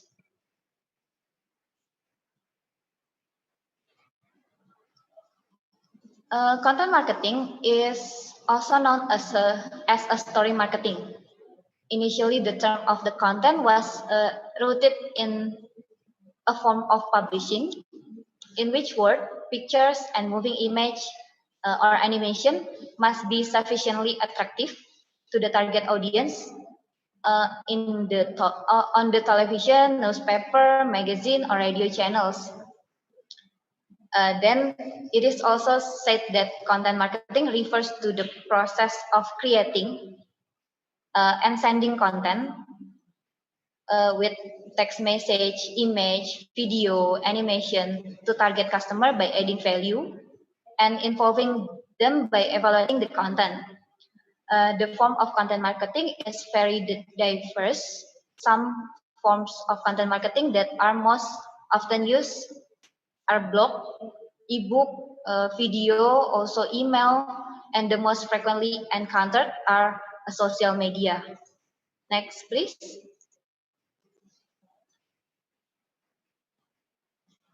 Then why the content design is important. As we know, creating special content is a great way to attract your customer while building the goodwill. Having people glance at your content is the most tangible benefit of the content marketing. Creating amazing content will lead people to visit your business. Unlike advertising, content marketing can last for a longer period of time. If the advertising is only run for a certain period of time, content marketing can last for years. And as long as the content you create is still relevant, but if you can also update the content to adjust it to trends. It is also known from demand metric that the cost of content marketing is around 60 to percent lower than traditional marketing. It produces about 3 times more. It means that everyone will switch to choosing digital marketing or marketing with the content itself. And to be able to compete, it requires the creative ideas in developing our product of content design. Next.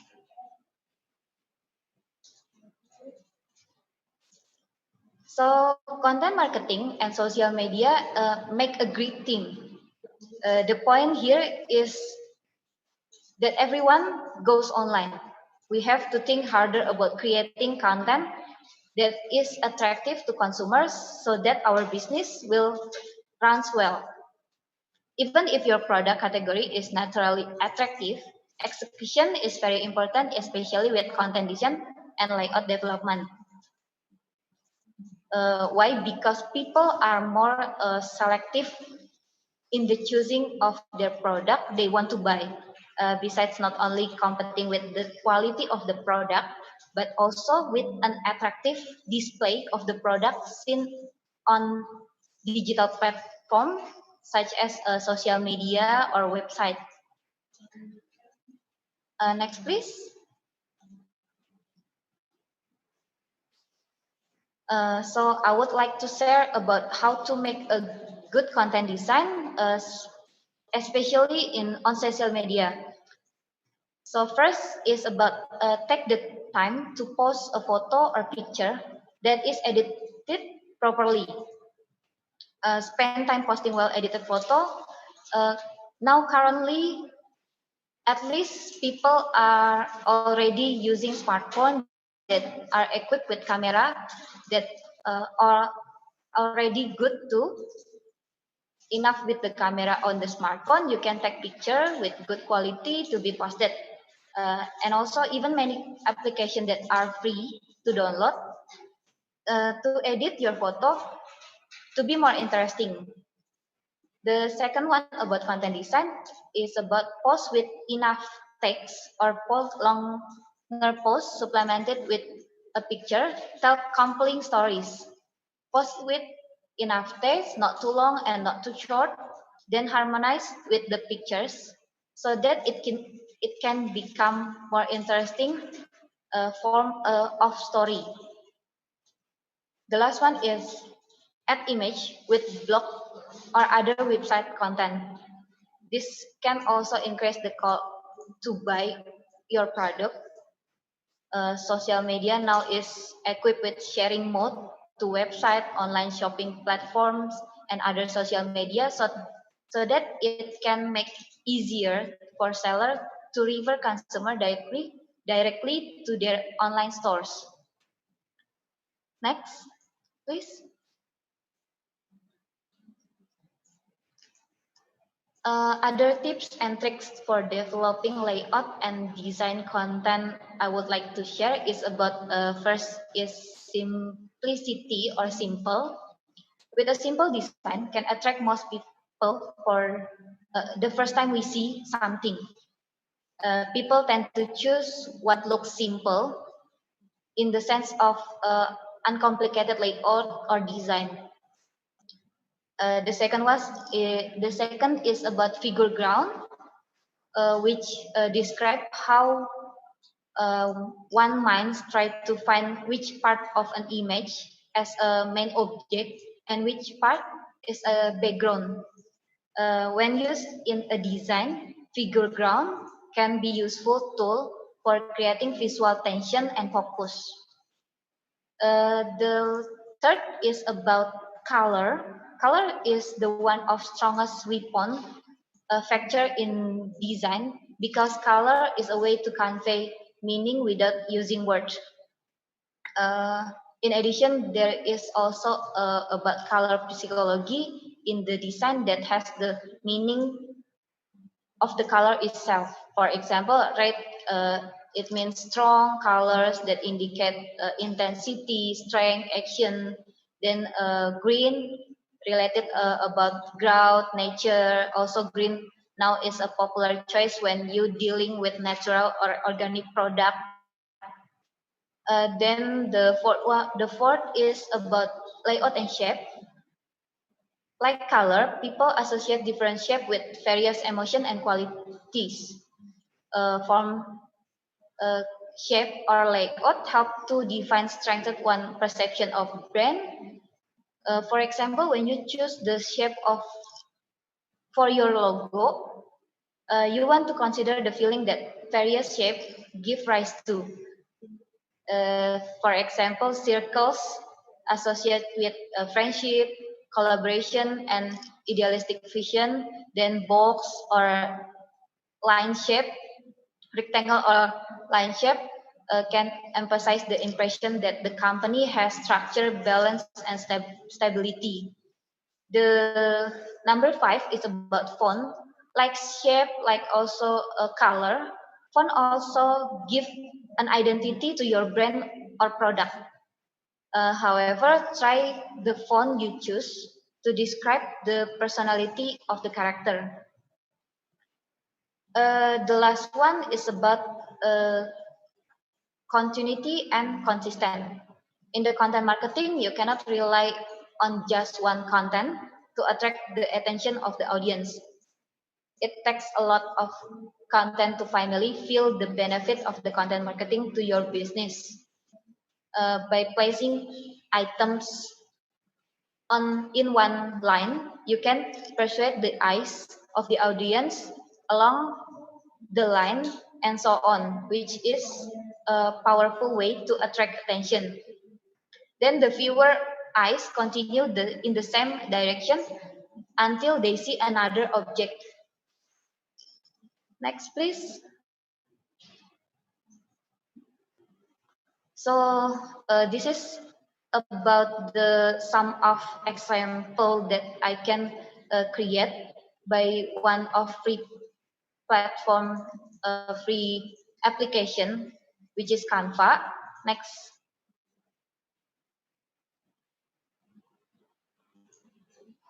Next.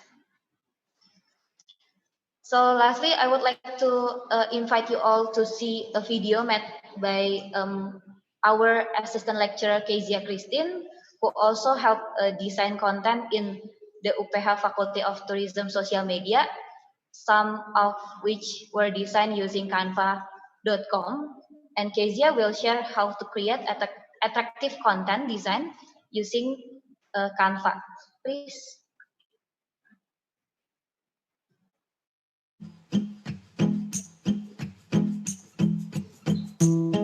Berikut Berikut adalah Instagram dari Himpunan Mahasiswa Usaha Perjalanan Wisata. Ketika melihat postingan ini, apa yang kalian pikirkan? Tentu saja menarik, bukan? Di balik setiap postingannya terdapat perencanaan, yaitu desain yang menarik dan eye-catching agar para penonton bisa melihat informasi dengan baik dan informatif. Berikut adalah canva.com, yaitu salah satu platform gratis yang dapat membantu kita semua dalam menciptakan desain yang menarik. Tersedia template-template yang disediakan dan dapat langsung digunakan untuk diedit. Berikut saya akan menjelaskan beberapa tombol-tombol yang digunakan ketika mengedit di Canva. Kita dapat menambahkan berbagai elemen seperti stiker ataupun bagaimana kita membuat tampilannya menjadi lebih menarik dengan juga keyword-keyword yang kita bisa ketik di atas sesuai dengan apa yang kita butuhkan.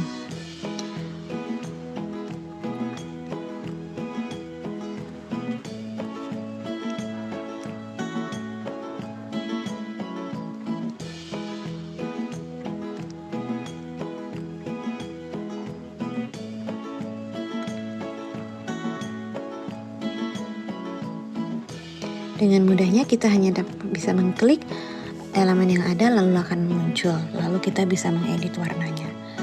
Setelah itu kita juga bisa menambahkan tulisan dengan cara membuat heading sesuai dengan font atau jenis tulisan yang kita ingin gunakan.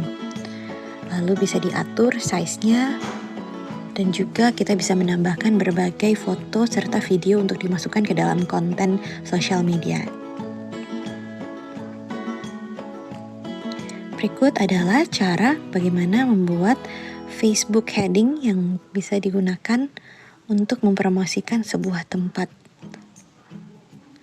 Kita bisa menambahkan tulisan, jam buka, dan juga lokasinya dengan tentunya desain yang minimalis namun juga dapat memberikan informasi yang baik. Menggunakan stiker-stiker yang ada, lalu bisa diedit agar penonton bisa terhibur juga ketika membacanya. Berikut adalah cara bagaimana untuk membuat template dalam Instagram social media, yaitu menambahkan berbagai tulisan-tulisan serta juga menambahkan logo. Template ini sudah tersedia dengan mudahnya, kita bisa mendownloadnya dalam berbagai format seperti PDF, PNG, dan JPG.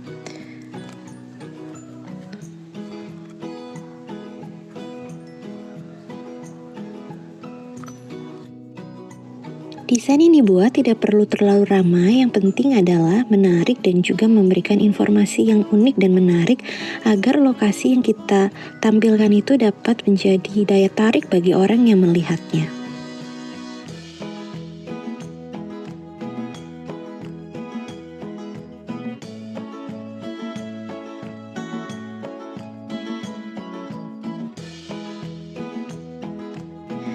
Pada dasarnya, menciptakan sebuah desain yang menarik tidaklah sulit. Yang terpenting adalah kemauan untuk menciptakan kreativitas tanpa batas agar konten yang dibuat menarik dan juga berguna bagi para pembaca.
So this is the end my explanation.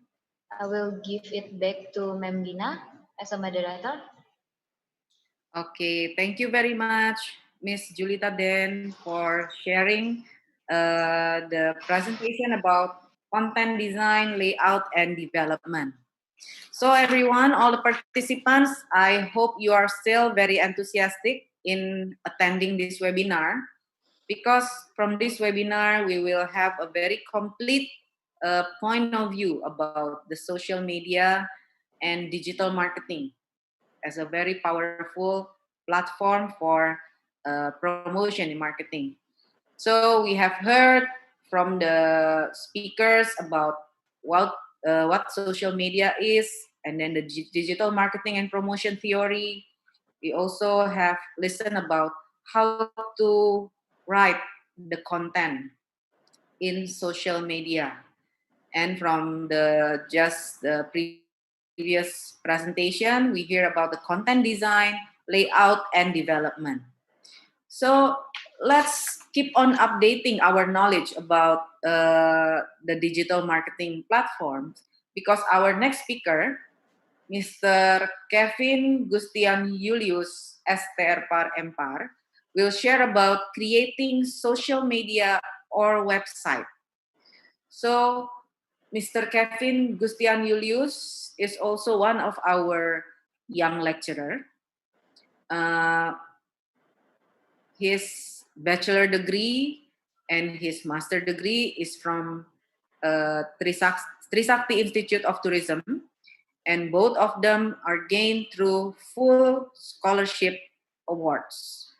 So from this we can see that he is one of the bright students in Trisakti. And of course now he becomes one of the lecturer in UPH, and his experience regarding the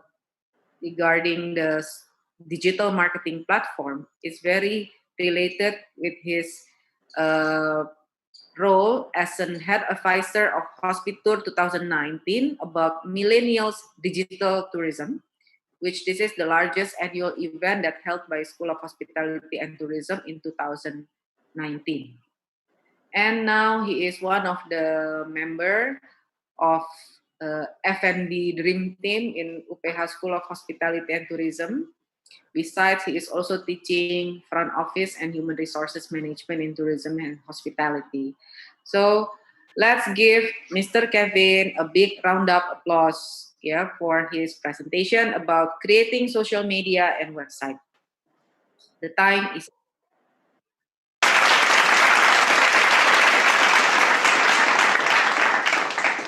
All right. Thank you, Ma'am Dina, for the introduction.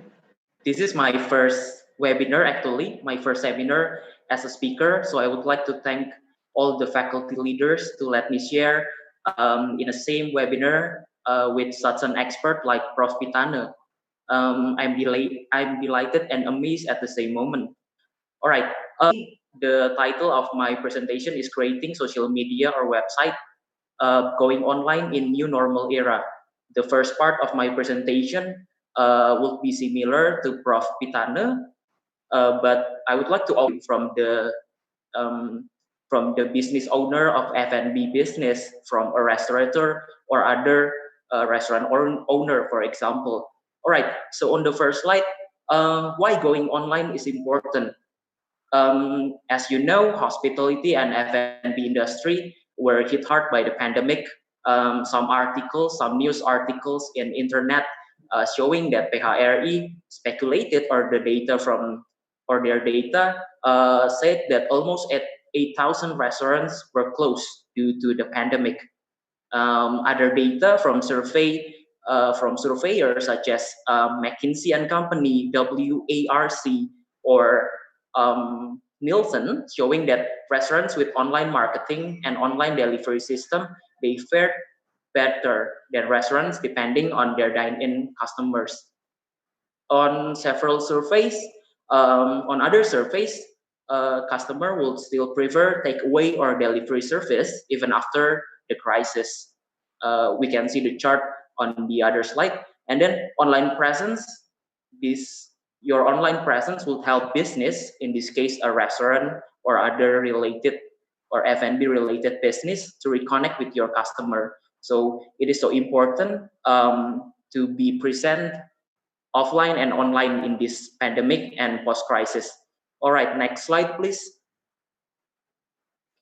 So website or social media, it is depending on your business needs. The main purpose is similar though, to engage customers in an interaction that will move them closer to a purchase or other marketing outcome. As you know, building website is more complicated than creating a social media account, although modern web development services are available online. You can see the ads often on your YouTube videos. So when you watch some YouTube videos, you can see the ads for Wix, Squarespace, or other web development services. As you know as well, some brands website, they have their own website, they have their own integrated social media. So it's like a micro blogging. They have a part of their site dedicated for to let the users share content with other users, share their commentary, their input regarding your product, or share pictures and reviews on their visits to your restaurant, for example. All right, and then almost all modern business with website, they also have social media account, and a lot of them have specific social media team who handle the social media accounts across all platforms. All right, next slide, please. Next slide, please. All right, so what is social media? Social media, this is the definition by Kotler, Bowen, Makens, and Baloglu from 2017. It is an independent and commercial online communities where the people congregate, socialize, and exchange views and information on some things. We are familiar with several mainstreams such as Facebook, Instagram, Twitter, and of course Pinterest. And then Facebook are accessed by more than 1.2 billion people globally. The data is from 2017. You can imagine how Facebook have grown ever since. And then latest data from Statista put Indonesia on third places with most active Facebook users in the world with 130 million users. It is just after India and the United States of America. And then other data, also from Statista, showed that Instagram, another social media owned by Facebook as well, it has 64 million active users in Indonesia. Next slide, please. Next. All right, so this is the chart from Statista, leading countries based on Facebook audience size as of April 2020. We have almost 130 million active users. So this is the people who signed in at least once in April 2020. So there are 130 million unique users, active users who signed into their Facebook account on that month. All right, next slide, please. So this is the types of social media. This is a categorization of social media according to what you can share on their site. The first one will be social networks. You are familiar with Facebook, Twitter, LinkedIn, etc. In social network, you can connect with people, you can build brand awareness, whether it is your business brands or your personal branding for LinkedIn. And then, of course, you can build relationships with your customers. And then on Twitter, you are familiar with customer service. Some businesses provided their customer service through Twitter, so you can just mention their business account, and then their customer service team will reply to answer your problem, to solve your problems. And then the second social media would be media sharing networks. For example, Pinterest, where you can get a lot of inspiration from the site, and then Instagram, where you can share pictures or photos, and then of course YouTube, where you can share videos. The third type of social media would be social blogging. For example, Tumblr. This is like where you can share your narrative description, you can share narrative text. This is like a site where you can write your diary online. And then the fourth type of social media would be discussion networks. For example, Quora, Yahoo Answers, Reddit, and of course our own the local discussion network, Kaskus or Kasakusuk. This is sometimes called simply as forum in Bahasa Indonesia. And then the last type of social media would be review networks. Example, Zomato, TripAdvisor, Crave. They act as an aggregator. They collect the information of your business and put them on your site. And then the users and customers will review and will put review on your business based on their trips to your business. All right, next slide, please. All right, so why social media? The first reason would be the main purpose is clear. It is used for marketing, promotion, and to engage with customers interactively. And then it also helps to engage with your consumers, enhances your customer equity, offers additional promotion opportunities, helps to popularize your brands, and of course provides your organizations an opportunity to collect data on customers' feedback. You will see how to collect the data on feedback on the video I will provide to you at the end of the presentation.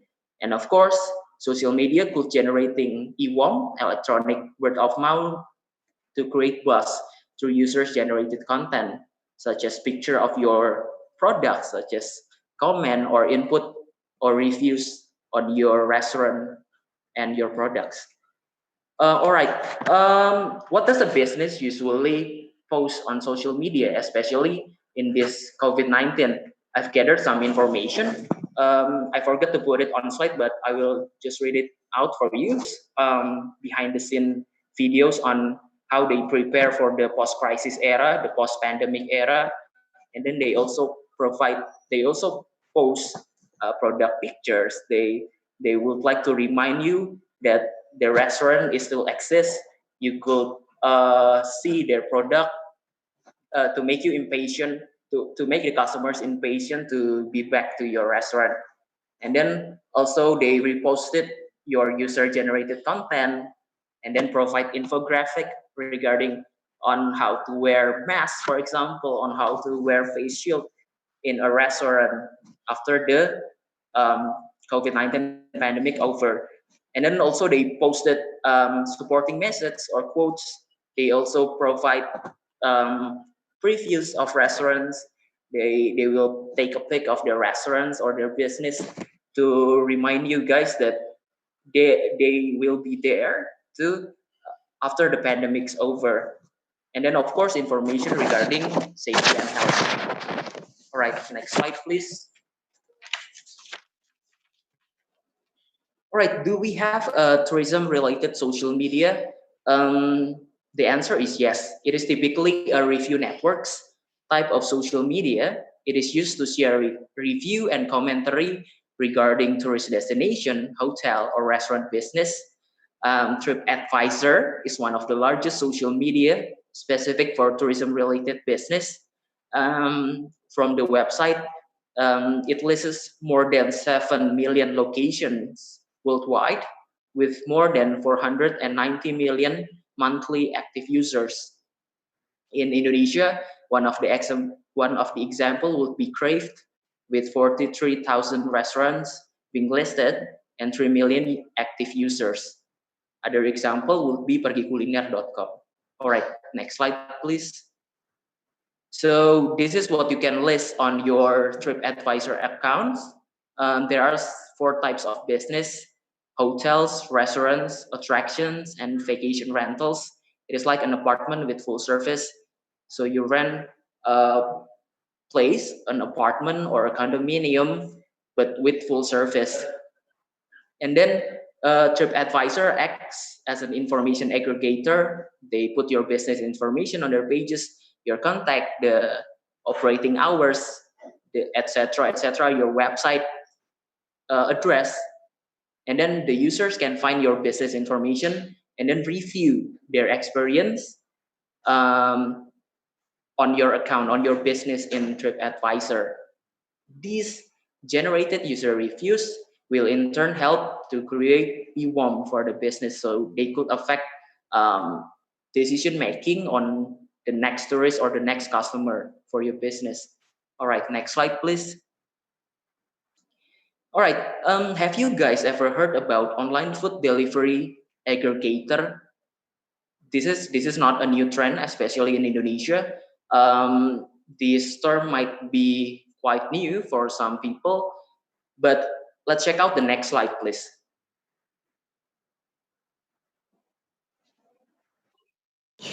Halo semuanya, hari ini kita akan belajar bagaimana cara untuk membuat social media business account.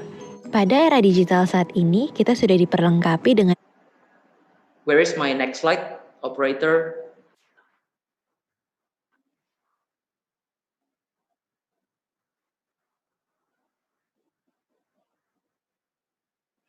All right, it seems like my next slide is gone, or the operator forgot to put the last slides. But let me tell you a bit about online food delivery aggregator. They are actually the third-party service for you and help you with food and delivery business. I mean, some research from Nielsen conclude that people will still buy food by delivery order even after the pandemic's over. So going online through this online food delivery aggregator is very important. For example, in Indonesia, we do have GrabFood or GoFood. Previously, we also have Foodpanda. It is still active in Malaysia and Singapore. In Singapore, you can also see Uber Eats. So they collect the information of your business on their application, and then they use their service to deliver your food to your customers. All right, I think that's all for my presentation. I will invite you all to watch the video provided by our amazing assistant lecturer. It is actually about how to create business accounts on Facebook and Instagram. All right, play the video, please. Halo semuanya, hari ini kita akan belajar bagaimana cara untuk membuat social media business account. Pada era digital saat ini, kita sudah diperlengkapi dengan berbagai fitur sosial media yang memudahkan kita untuk menciptakan sosial media yang menarik. Beberapa keuntungan Instagram Business Profile menurut Influencer Marketing Hub adalah kita dapat memperoleh data-data seperti demografi followers sehingga kita bisa memaksimalkan iklan atau promosi terhadap account kita. Pertama, klik di bagian settings, klik di account. Setelah itu, klik di bagian paling bawah switch to professional account. Kita pilih yang bisnis, yaitu untuk organisasi atau local business dan juga service provider. Setelah itu, kita klik continue serta masukkan kategori.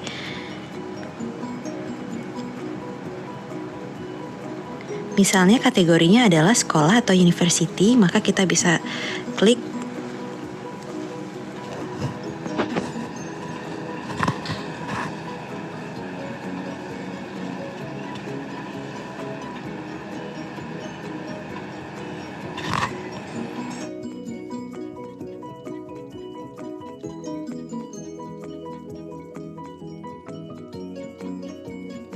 Setelah selesai, maka akun Instagramnya akan berubah menjadi business account di mana mempunyai fitur baru yaitu Insights.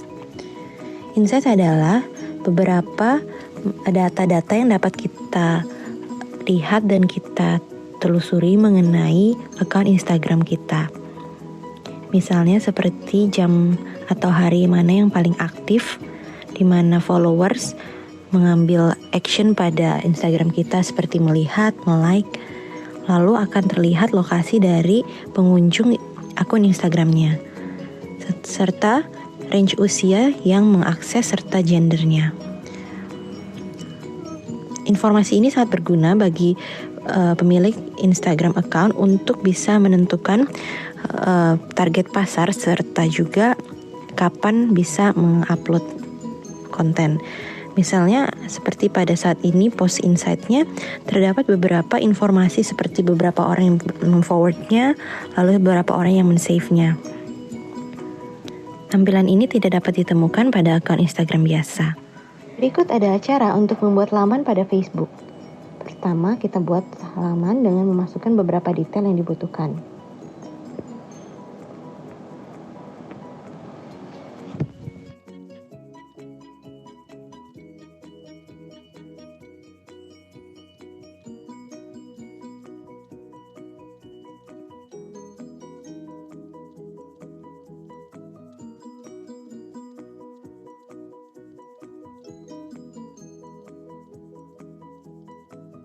Setelah selesai dibuat, maka kita dapat mengundang orang-orang untuk bisa menyukai bagian laman Facebook yang dibuat.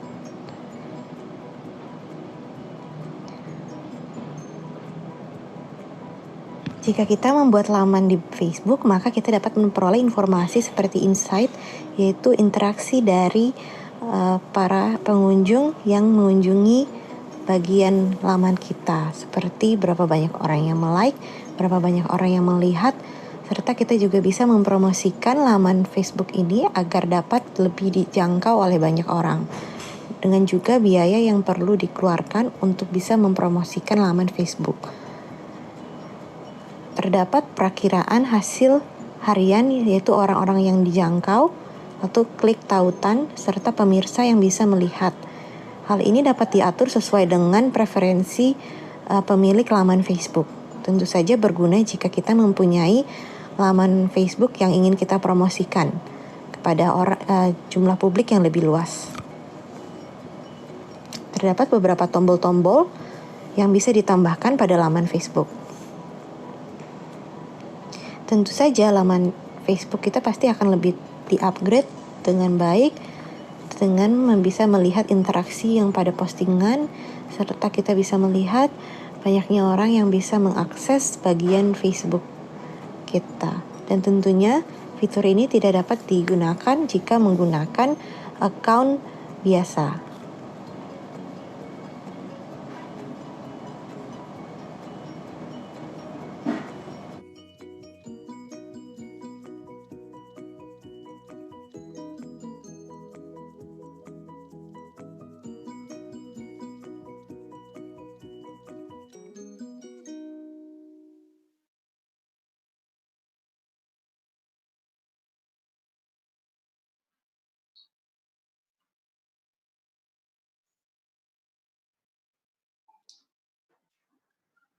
Okay, thank you very much, Bapak Kevin, Gustian, Julius, for the sharing and the video.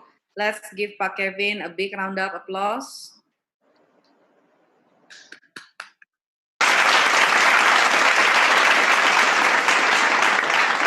Presentation was very insightful and updating our knowledge as well. Okay, so we come to our fifth speakers this morning. Our next speaker is Miss Nova Irene Bernadette Fpar, Fpar. She is also one of our young lecturer in UPH School of Hospitality and Tourism. Miss Nova complete her master degree in tourism from Bandung Institute of Tourism, and her undergraduate degree was taken in Resort and Leisure Management, Indonesia University of Education, or UPI Bandung. She is now the lecturer of School of Hospitality and Tourism UPH for Travel Industry Management Program. Her subject is related to tourism knowledge, marketing-related subject, event management, and human resource management in hospitality and tourism. Her experience so far is becoming the PR assistant for School of Hospitality and Tourism UPH, and as an advisor for scientific paper competition in Hospital Earth 2020 that is conducted from Universitas Pelita, Harapan. Once she also becomes the speaker on technical guidance for marketing product in Serang Tourism Board 2019. So without further ado, let's listen to Miss Nova Irene Bernadette Fpar presentation about social media promotion. Let's give her a big round of applause.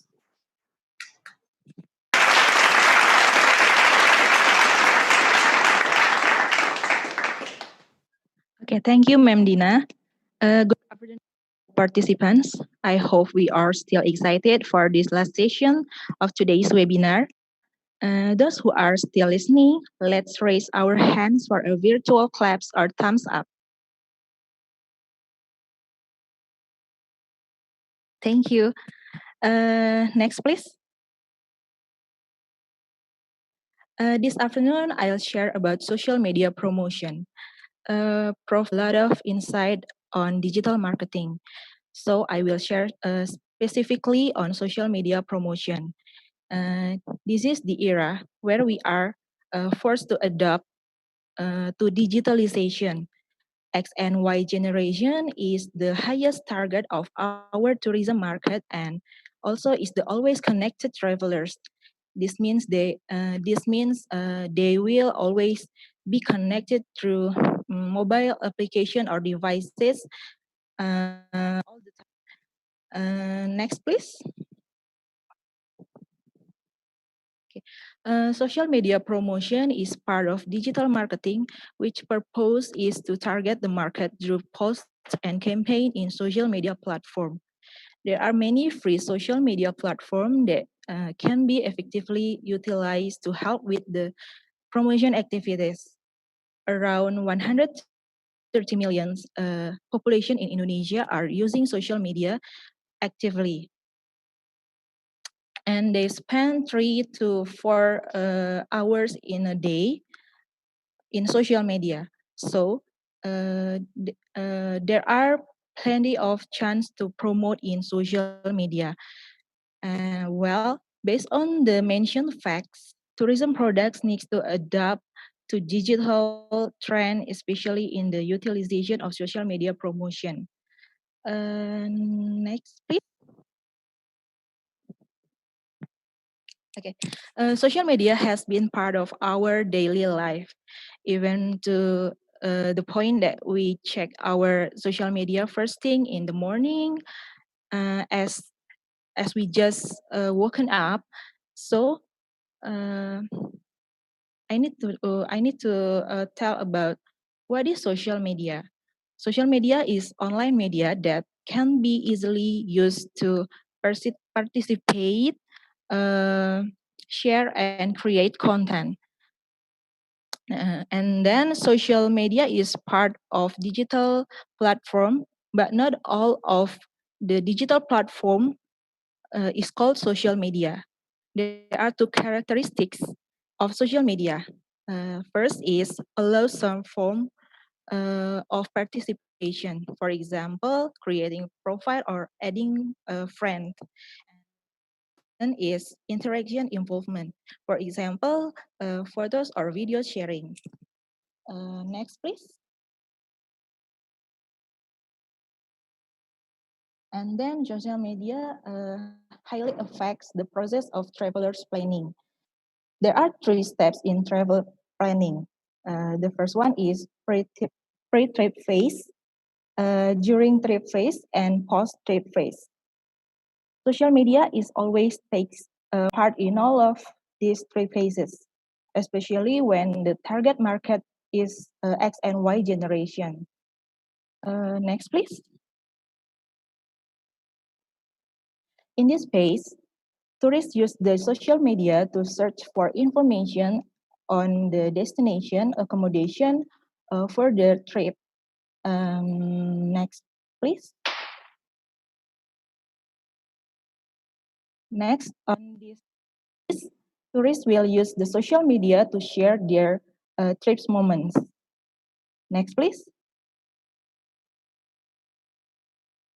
In this last phase, social media is used whether for publishing photos and videos of the trip or to review their experience during the trip. Next. In all of these 3 phases, We need to notice that memorable and engaging experience can be a kind of shared content by the tourists in social media. Destination managers or tourist operators needs to be managed or deliver the experience and value very well during the during trip phase. Next, please. Next is the classification of social media according to ASI. However, the most effective social media that are currently used as promotion media are Instagram, YouTube, and Facebook. Next. The first one is Instagram. Maybe all of you here has used Instagram. The effective ways to promote through Instagram are: first, knowing your audience. The second is make up your feed. For example, through interesting photos or caption. The last is use 1 to 3 hashtags according to our content or profile. Do not use too many hashtags as it will be perceived as spam. And next. So this is our hospitality and tourism Instagram account that we actively make interesting contents so that can be a promotion platform as well as to educate our followers. Next, please. The second one is YouTube. YouTube can be a promotion platform by uploading videos of our product. We can share videos that can educate and entertain our viewers or subscribers. Teaser of the videos can be shared through Instagram or Facebook, and the clickbait title needs to be interesting so that people want to watch our videos. Next, please. This is our YouTube account of Hospitality and Tourism Faculty. And next. Okay, the third is Facebook. Although Facebook is no longer popular amongst X and Y generation, but Facebook can be utilized to target the audience in the group age of 40 years old and up. The uniqueness of Facebook that can be used for promotion are the availability of interactive fan page feature that can be filled with discussion. Next, please. So this is the example of school and hospitality and tourism Facebook account. Though there are not many interaction in it, but the account is active and updated because it is linked to the Instagram activities. Next. Okay. Next is about strategies to promote through social media. The first is we need to know our product differentiation from our competitors. For example, photos or videos that contain our product product or story telling. And the second is how will you execute? In this case, we need to assign someone whose responsibility is to actively manage our social media. And the third is, where is your customer? We need to identify our targeted market segment. And the next is our goal. We need to set our goal, whether it is to build awareness or to increase sales. And the fifth is, what will you communicate? You need to create a timetable or create a list of contents we are going to post in our social media promotion. For example, shooting tutorial videos or activities or events information like that. And next, please. To close my presentation, this is the video from Travel Industry Management, Kezia and Kathleen. that show a storytelling promotion. This video can be an example of promotion video in the social media during this pandemic. We utilize old videos and we add storytelling into it and package it interestingly. I hope you all enjoy and learn some things from it. Please play the video.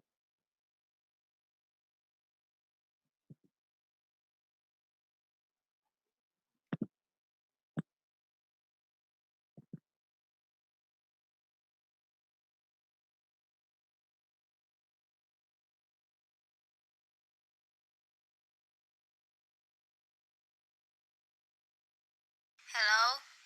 Hello, what's wrong? I've been thinking a lot of things lately. Like what?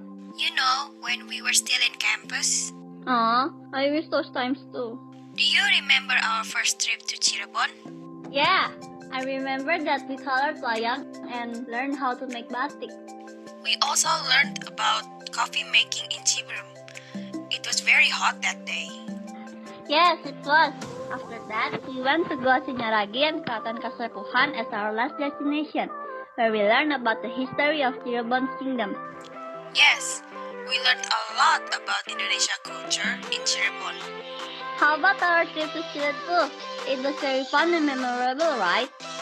Yes, our second trip is located in Geopark Ciletu. Geopark Ciletu was one of the geoparks that was registered by UNESCO.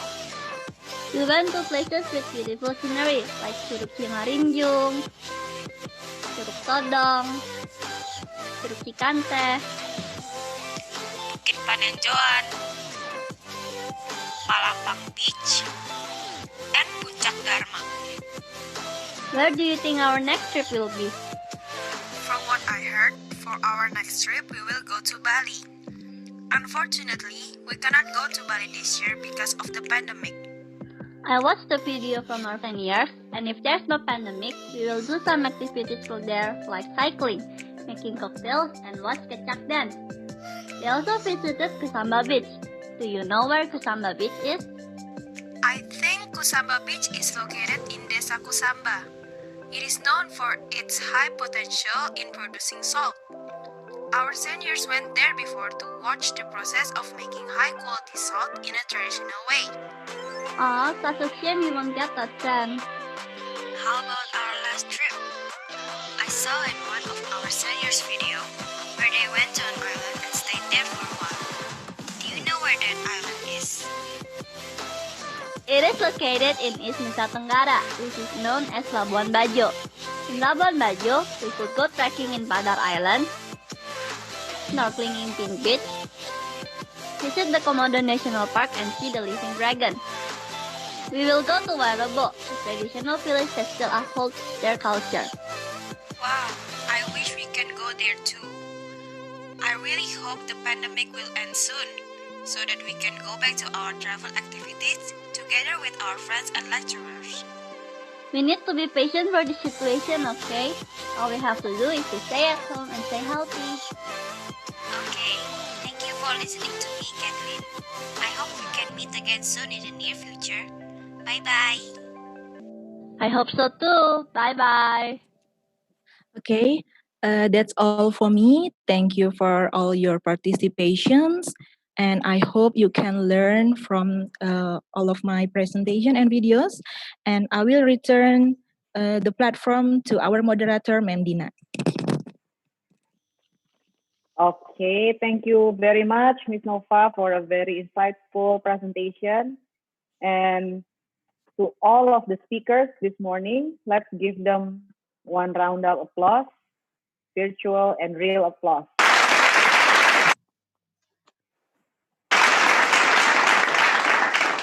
Well, I hope everyone is agree that this morning we are very enlightened with the information and knowledge about social media. And of course, yeah, we're not going to stop just by listening, but there are some questions that come from the participants. Yeah, this question will sharpen what we get this morning. Okay, so let's see our first question. The first question will come from, okay, let's wait.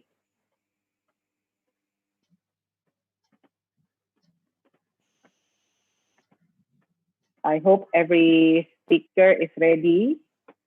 Yes. Yeah, because I think everyone will get one question at least.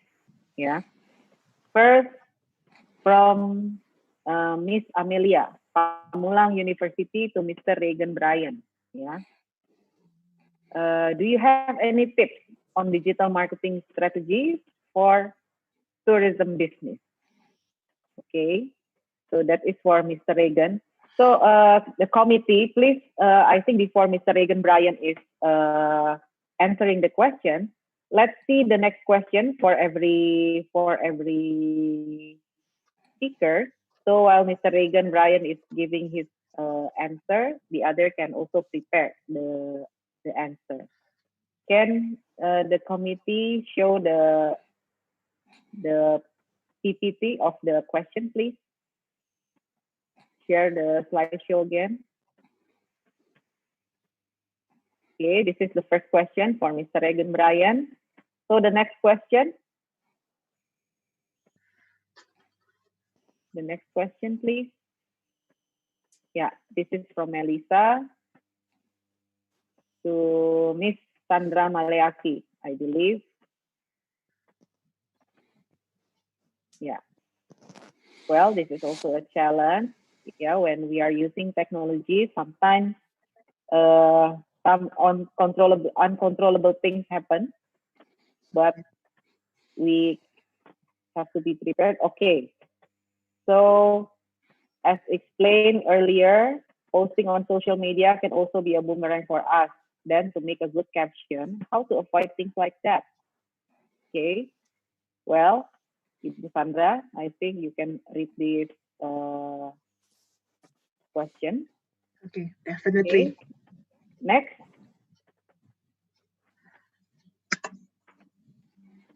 The next question.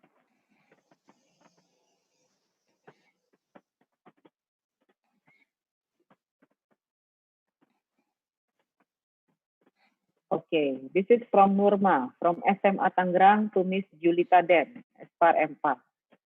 How to make good, interesting, and viral content. Yeah, for the young generation. Yeah, for the now generation, ya, anak sekarang. Viral is very important. So Miss Julita, how to make a great content that is interesting and viral.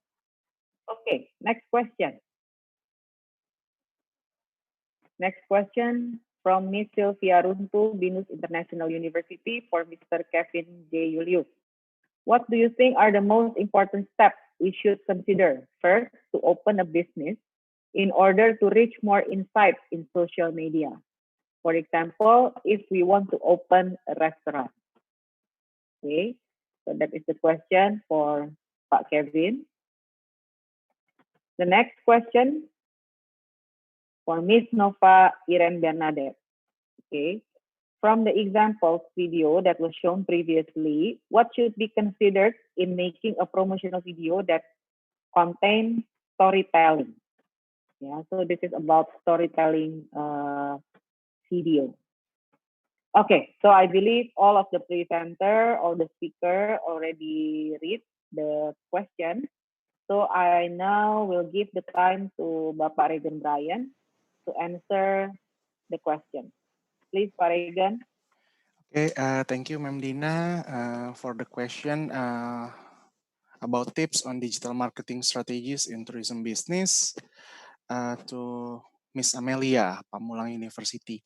Okay, I guess my tips would be, the first one is know your target market to keep their interest. So knowing your target market is crucial in marketing, because without knowing who are you going to target, then all the marketing effort will be useless and will have much impact on them.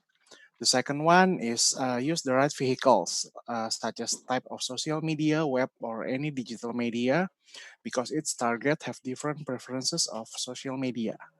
The third one is maintain the relationship using the digital media, even during this pandemic, like this COVID-19, like what Prof. Pitana said earlier, that even during the pandemic, we need to keep the relationship with the customer, because the media we use is have less impact toward the less impact during the pandemic, because it's all digital and we don't need to see each other. We can use the digital platform, and we can start to sell again when the pandemic is getting slower, or when the pandemic it is over. I guess that's my answer, Ma'am Dina, for the question from Miss Amelia from Pamulang University. Thank you.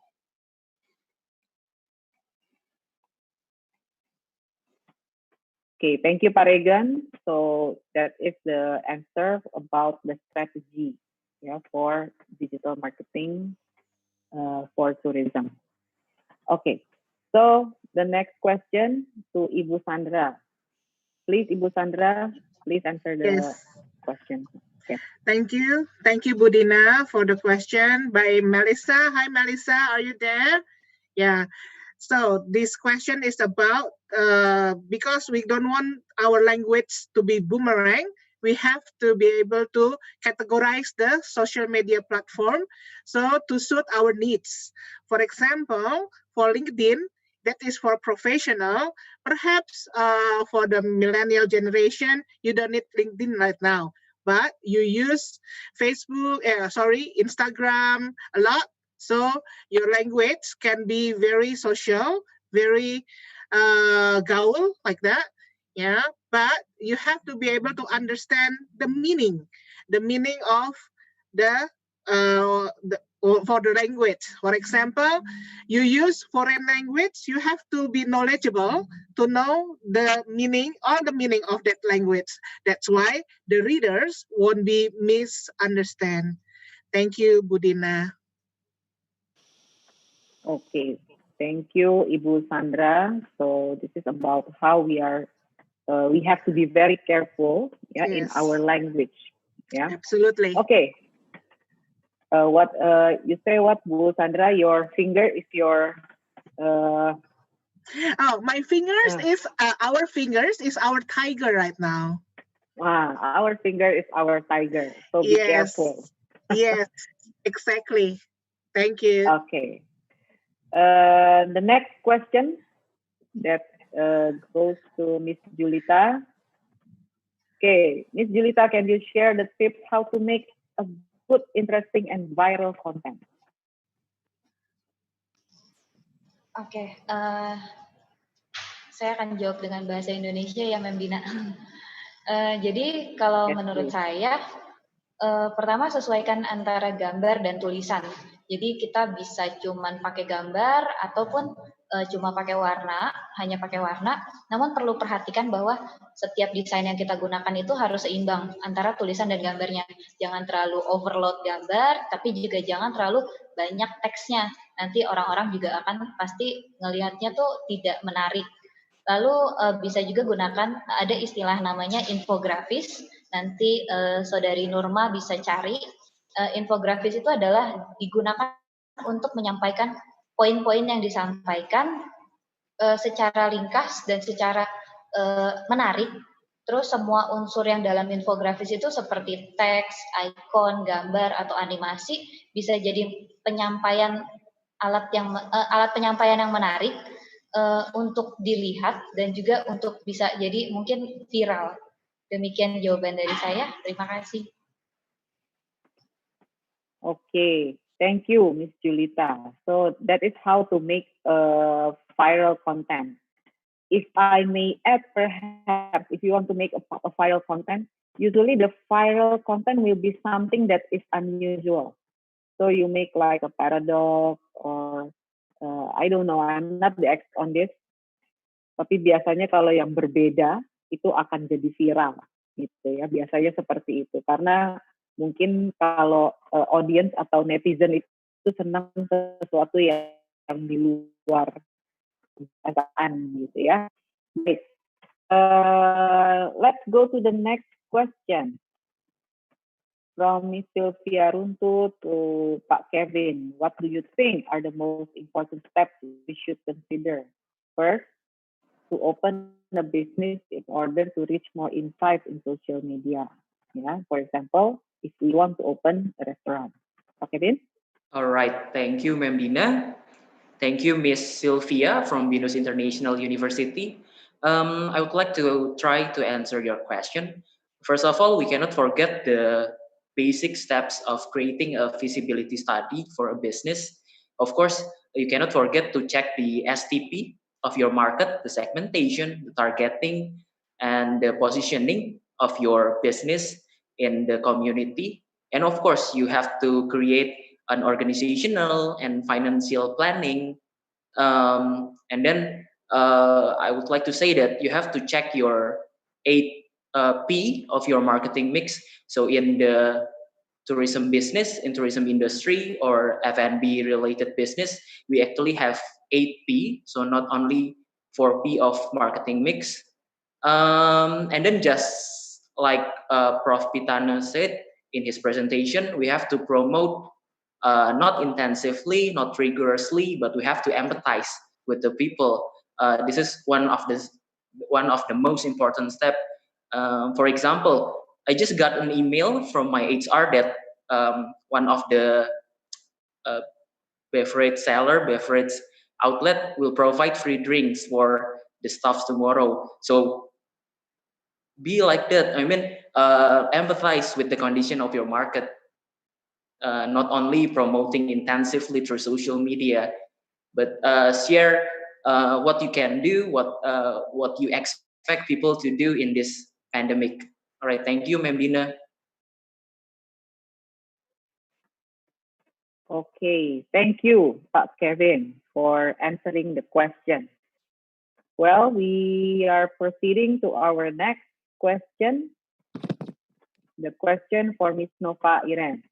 So from the video example that was shown previously, what should be considered in making a promotional video that contains storytelling? Ms. Nova?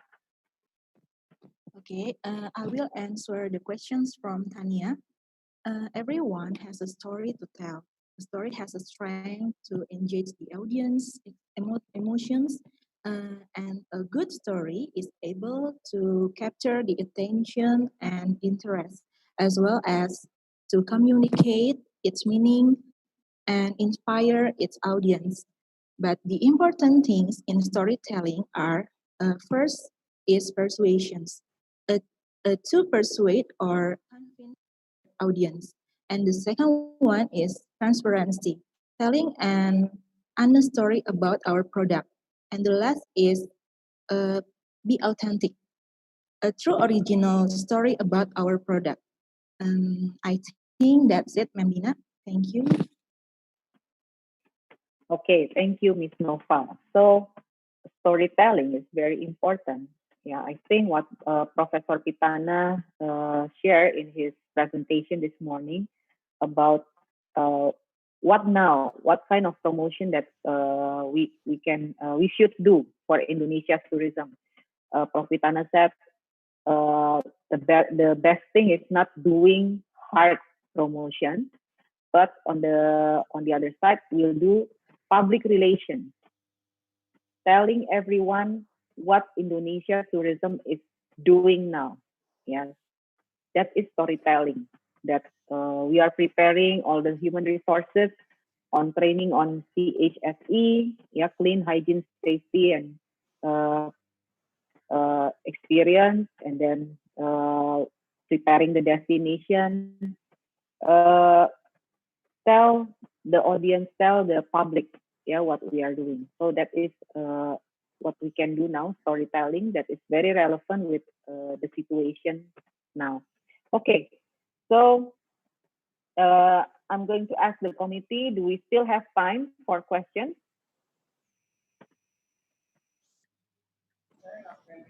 Sudah semuanya, Ma'am Dina.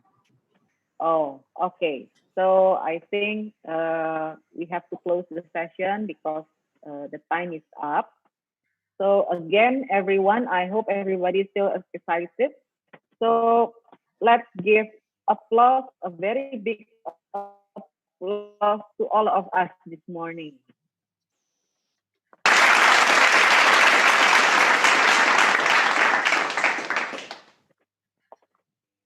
And I would like to invite everyone to give a virtual applause. Yeah. Let's click the emoji reaction. Yeah. Okay, let's try it. Yeah, because now we are in the world of Zoom. Yeah, this morning. Okay, so again, thank you very much to all of the speakers who already share their knowledge and really enlighten us with the information about digital marketing platform from the theoretical side as well as the technical side. Yeah, this is very important to all of us. Yeah, to all generations, not only to the now generations, not only for the young generation, but also for everyone that attend that this webinar. Okay, so next, I think we will proceed with the presentation of certificate of appreciation to all speakers.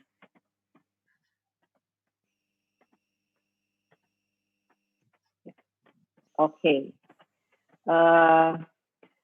So the first certificate of appreciation will be presented to Mr. Regan Bryan, SSTMM. We thank you very much for sharing and update us with the digital marketing theory and concept. Let's give Pak Regan a big round of applause. Thank you, Ma'am. Thank you, participants. The next certificate is presented to Ibu Sandra Malayaki, SPDMA. We are very enlightened with your presentation regarding how to write a content message in social media. And thank you to remind us that our finger is our tiger. So we really have to be careful with our finger. So thank you, Ibu Sandra. Please receive the certificate of appreciation. Let's give Ibu Sandra a big round of applause. Thank you, Bu Dina.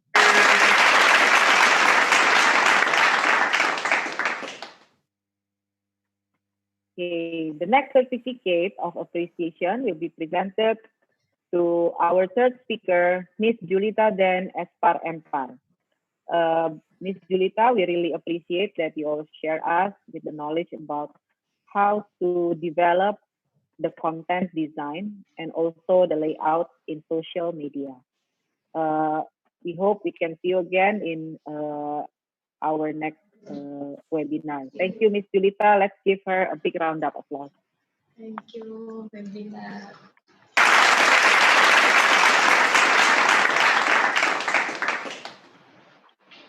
Okay. The next certificate of appreciation will be presented to our young gentleman lecturer, Mr. Kevin G. Julius SPR Empar. Mr. Kevin, thank you very much because this morning you already update us and enlighten us with the presentation about creating social media or website. Let's give Pak Kevin a big round of applause.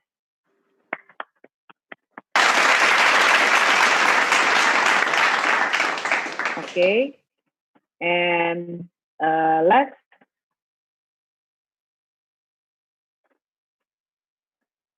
Okay, and last but not least is the certificate of appreciation to our presenter, Miss Nova Irene Bernadette Espar Empar, where she already shared with us the presentation about social media promotion. And at the end of her presentation, we also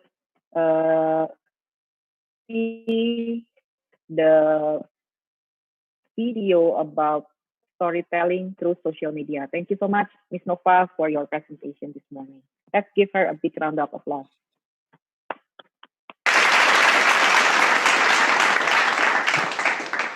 Okay. Thank you, Ma'am I Dina. think yeah. We all Yes, I think we all have come to the end of the webinar session. But I would like to inform all participants, if you would like to get or obtain the e-certificate, you have to fill in the feedback form and put your email address there. Because by doing that, yeah, the program will automatically send you the e-certificate. Oke, jadi saya jelaskan dalam bahasa Indonesia, apabila Anda ingin mendapatkan e-certificate, maka Anda harus mengisi feedback form. Karena di situ Anda akan ditanya alamat email Anda, ya, dan disitulah program secara otomatis akan mengirim e-certificate kepada Anda. Ya, oke. So thank you very much for your kind attention. I will give the time back to the Master of Ceremony. Thank you and good morning to everyone. Thank you, Ma'am Dina. What an interesting and informative webinar. Thank you to all the speakers of this webinar. Thank you, Mr. Curtis, Professor Dr. Insinyur Iga Depitana, Bapak Regan, Ibu Sandra, Ibu Julita, Bapak Kevin, and also Ibu Nova for the insights on how to make the best use of social media to promote the hospitality and tourism industry. Nah, terima kasih sebelumnya kami ucapkan kepada seluruh pembicara. Terima kasih kepada Mr. Curtis, kepada Profesor Dr. Insinyur Iga Depitana, kepada Bapak Regan, Ibu Sandra, Ibu Julita, Bapak Kevin, dan juga Ibu Nova atas penyampaian materinya yang sangat menarik. Juga sangat informatif bagi pembekalan kami semua, terutama di semua generasi, gimana sih caranya mempergunakan media sosial dengan maksimal untuk mempromosikan industri perhotelan dan pariwisata. Please give a big round of applause. Congrats for UPH. Thank you, Prof. Tano. Very good, Jessica. Very good, Dr. Diana. I really enjoy the seminar. Thank you, Prof. Professor, for Thank you, joining. Prof.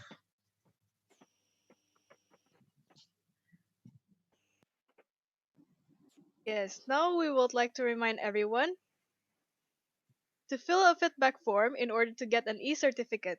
Our committee had already posted the feedback and all materials link on the webinar chat.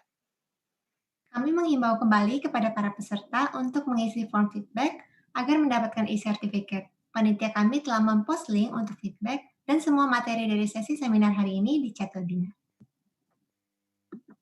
And now for our last session, we would like to have our photo session. And please, I invite everyone to turn on the camera. Sekarang kita akan melakukan sesi foto. Kami mengundang seluruh peserta untuk dapat menyalakan kameranya. Iya.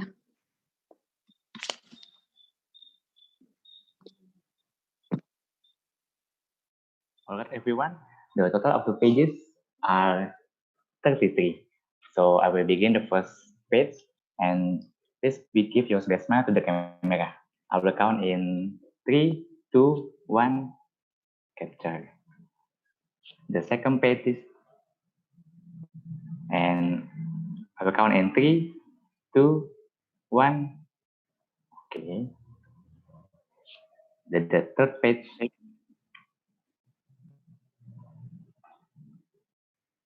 I will count in 3, 2, 1. Okay.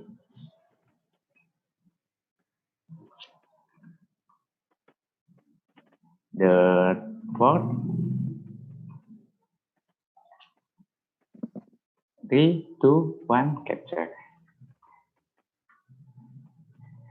The fifth.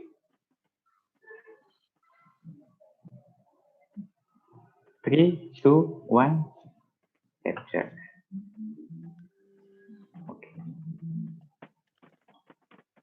The 6, 3, 2, 1, capture.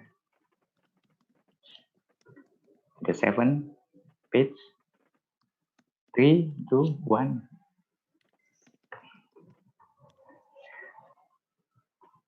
Okay, to the 8, 3, 2, 1, capture. To the 9, the 9th page, 3, 2, 1, capture. The 10th page, 3, 2, 1, capture.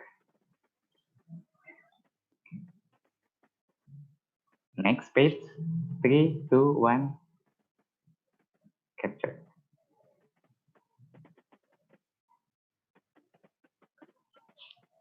Next.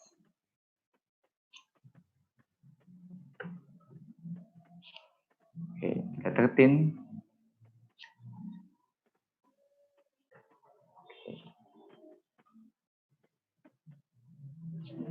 Next page, 3, 2, 1, capture. The 15 of 32 page, 1, 2, 3, capture.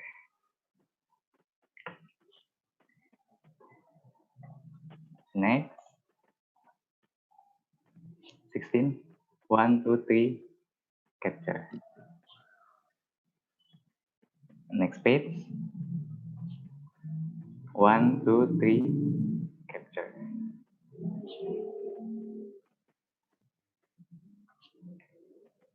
The next,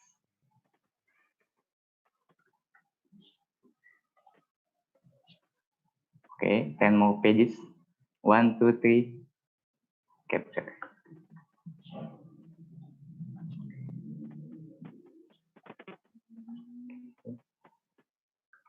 Five more pages.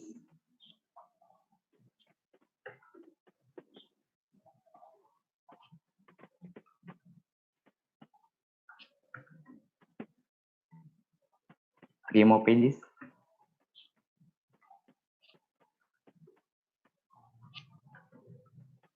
Okay, to the last page.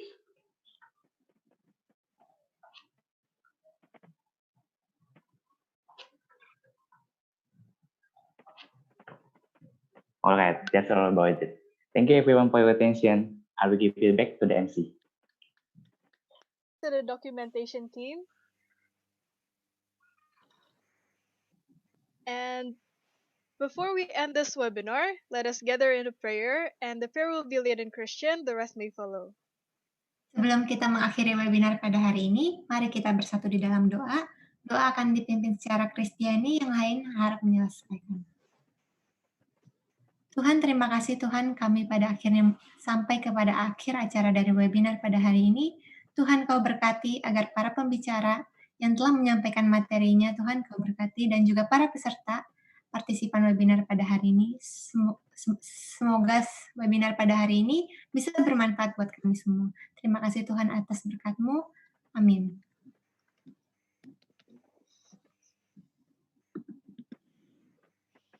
And we finally have come to the end of our webinar series for today. We would like to send our gratitude to all the speakers, lecturers, committees, and all participants who have made our series memorable for all of us. Kami mengucapkan banyak terima kasih kepada para pembicara, kepada Bapak Ibu dosen, seluruh panitia, dan juga para peserta yang telah berpartisipasi. And don't miss out our fourth webinar, which is on the Wednesday, the 29th of July. And please check out our Instagram at UPH.Faculty of Tourism for the next webinar updates. Nah, jangan sampai ketinggalan di webinar kami yang berikutnya, yaitu pada hari Rabu, tanggal 29 Juli 2020. Silakan cek dan follow @uph.Faculty of Tourism untuk informasi webinar yang selanjutnya. Yes, and we would like to thank all of you from all over Indonesia, and also those of you from other countries. It is an honor for us to host this webinar. And see you on the next webinar series. Terima kasih juga kami sampaikan kepada seluruh peserta dari berbagai daerah di Indonesia sampai ke berbagai belahan dunia. Terima kasih telah meluangkan waktunya untuk mengikuti webinar kami dan sampai jumpa di webinar kami yang berikutnya. Goodbye and see you. Sampai jumpa. Terima kasih semuanya.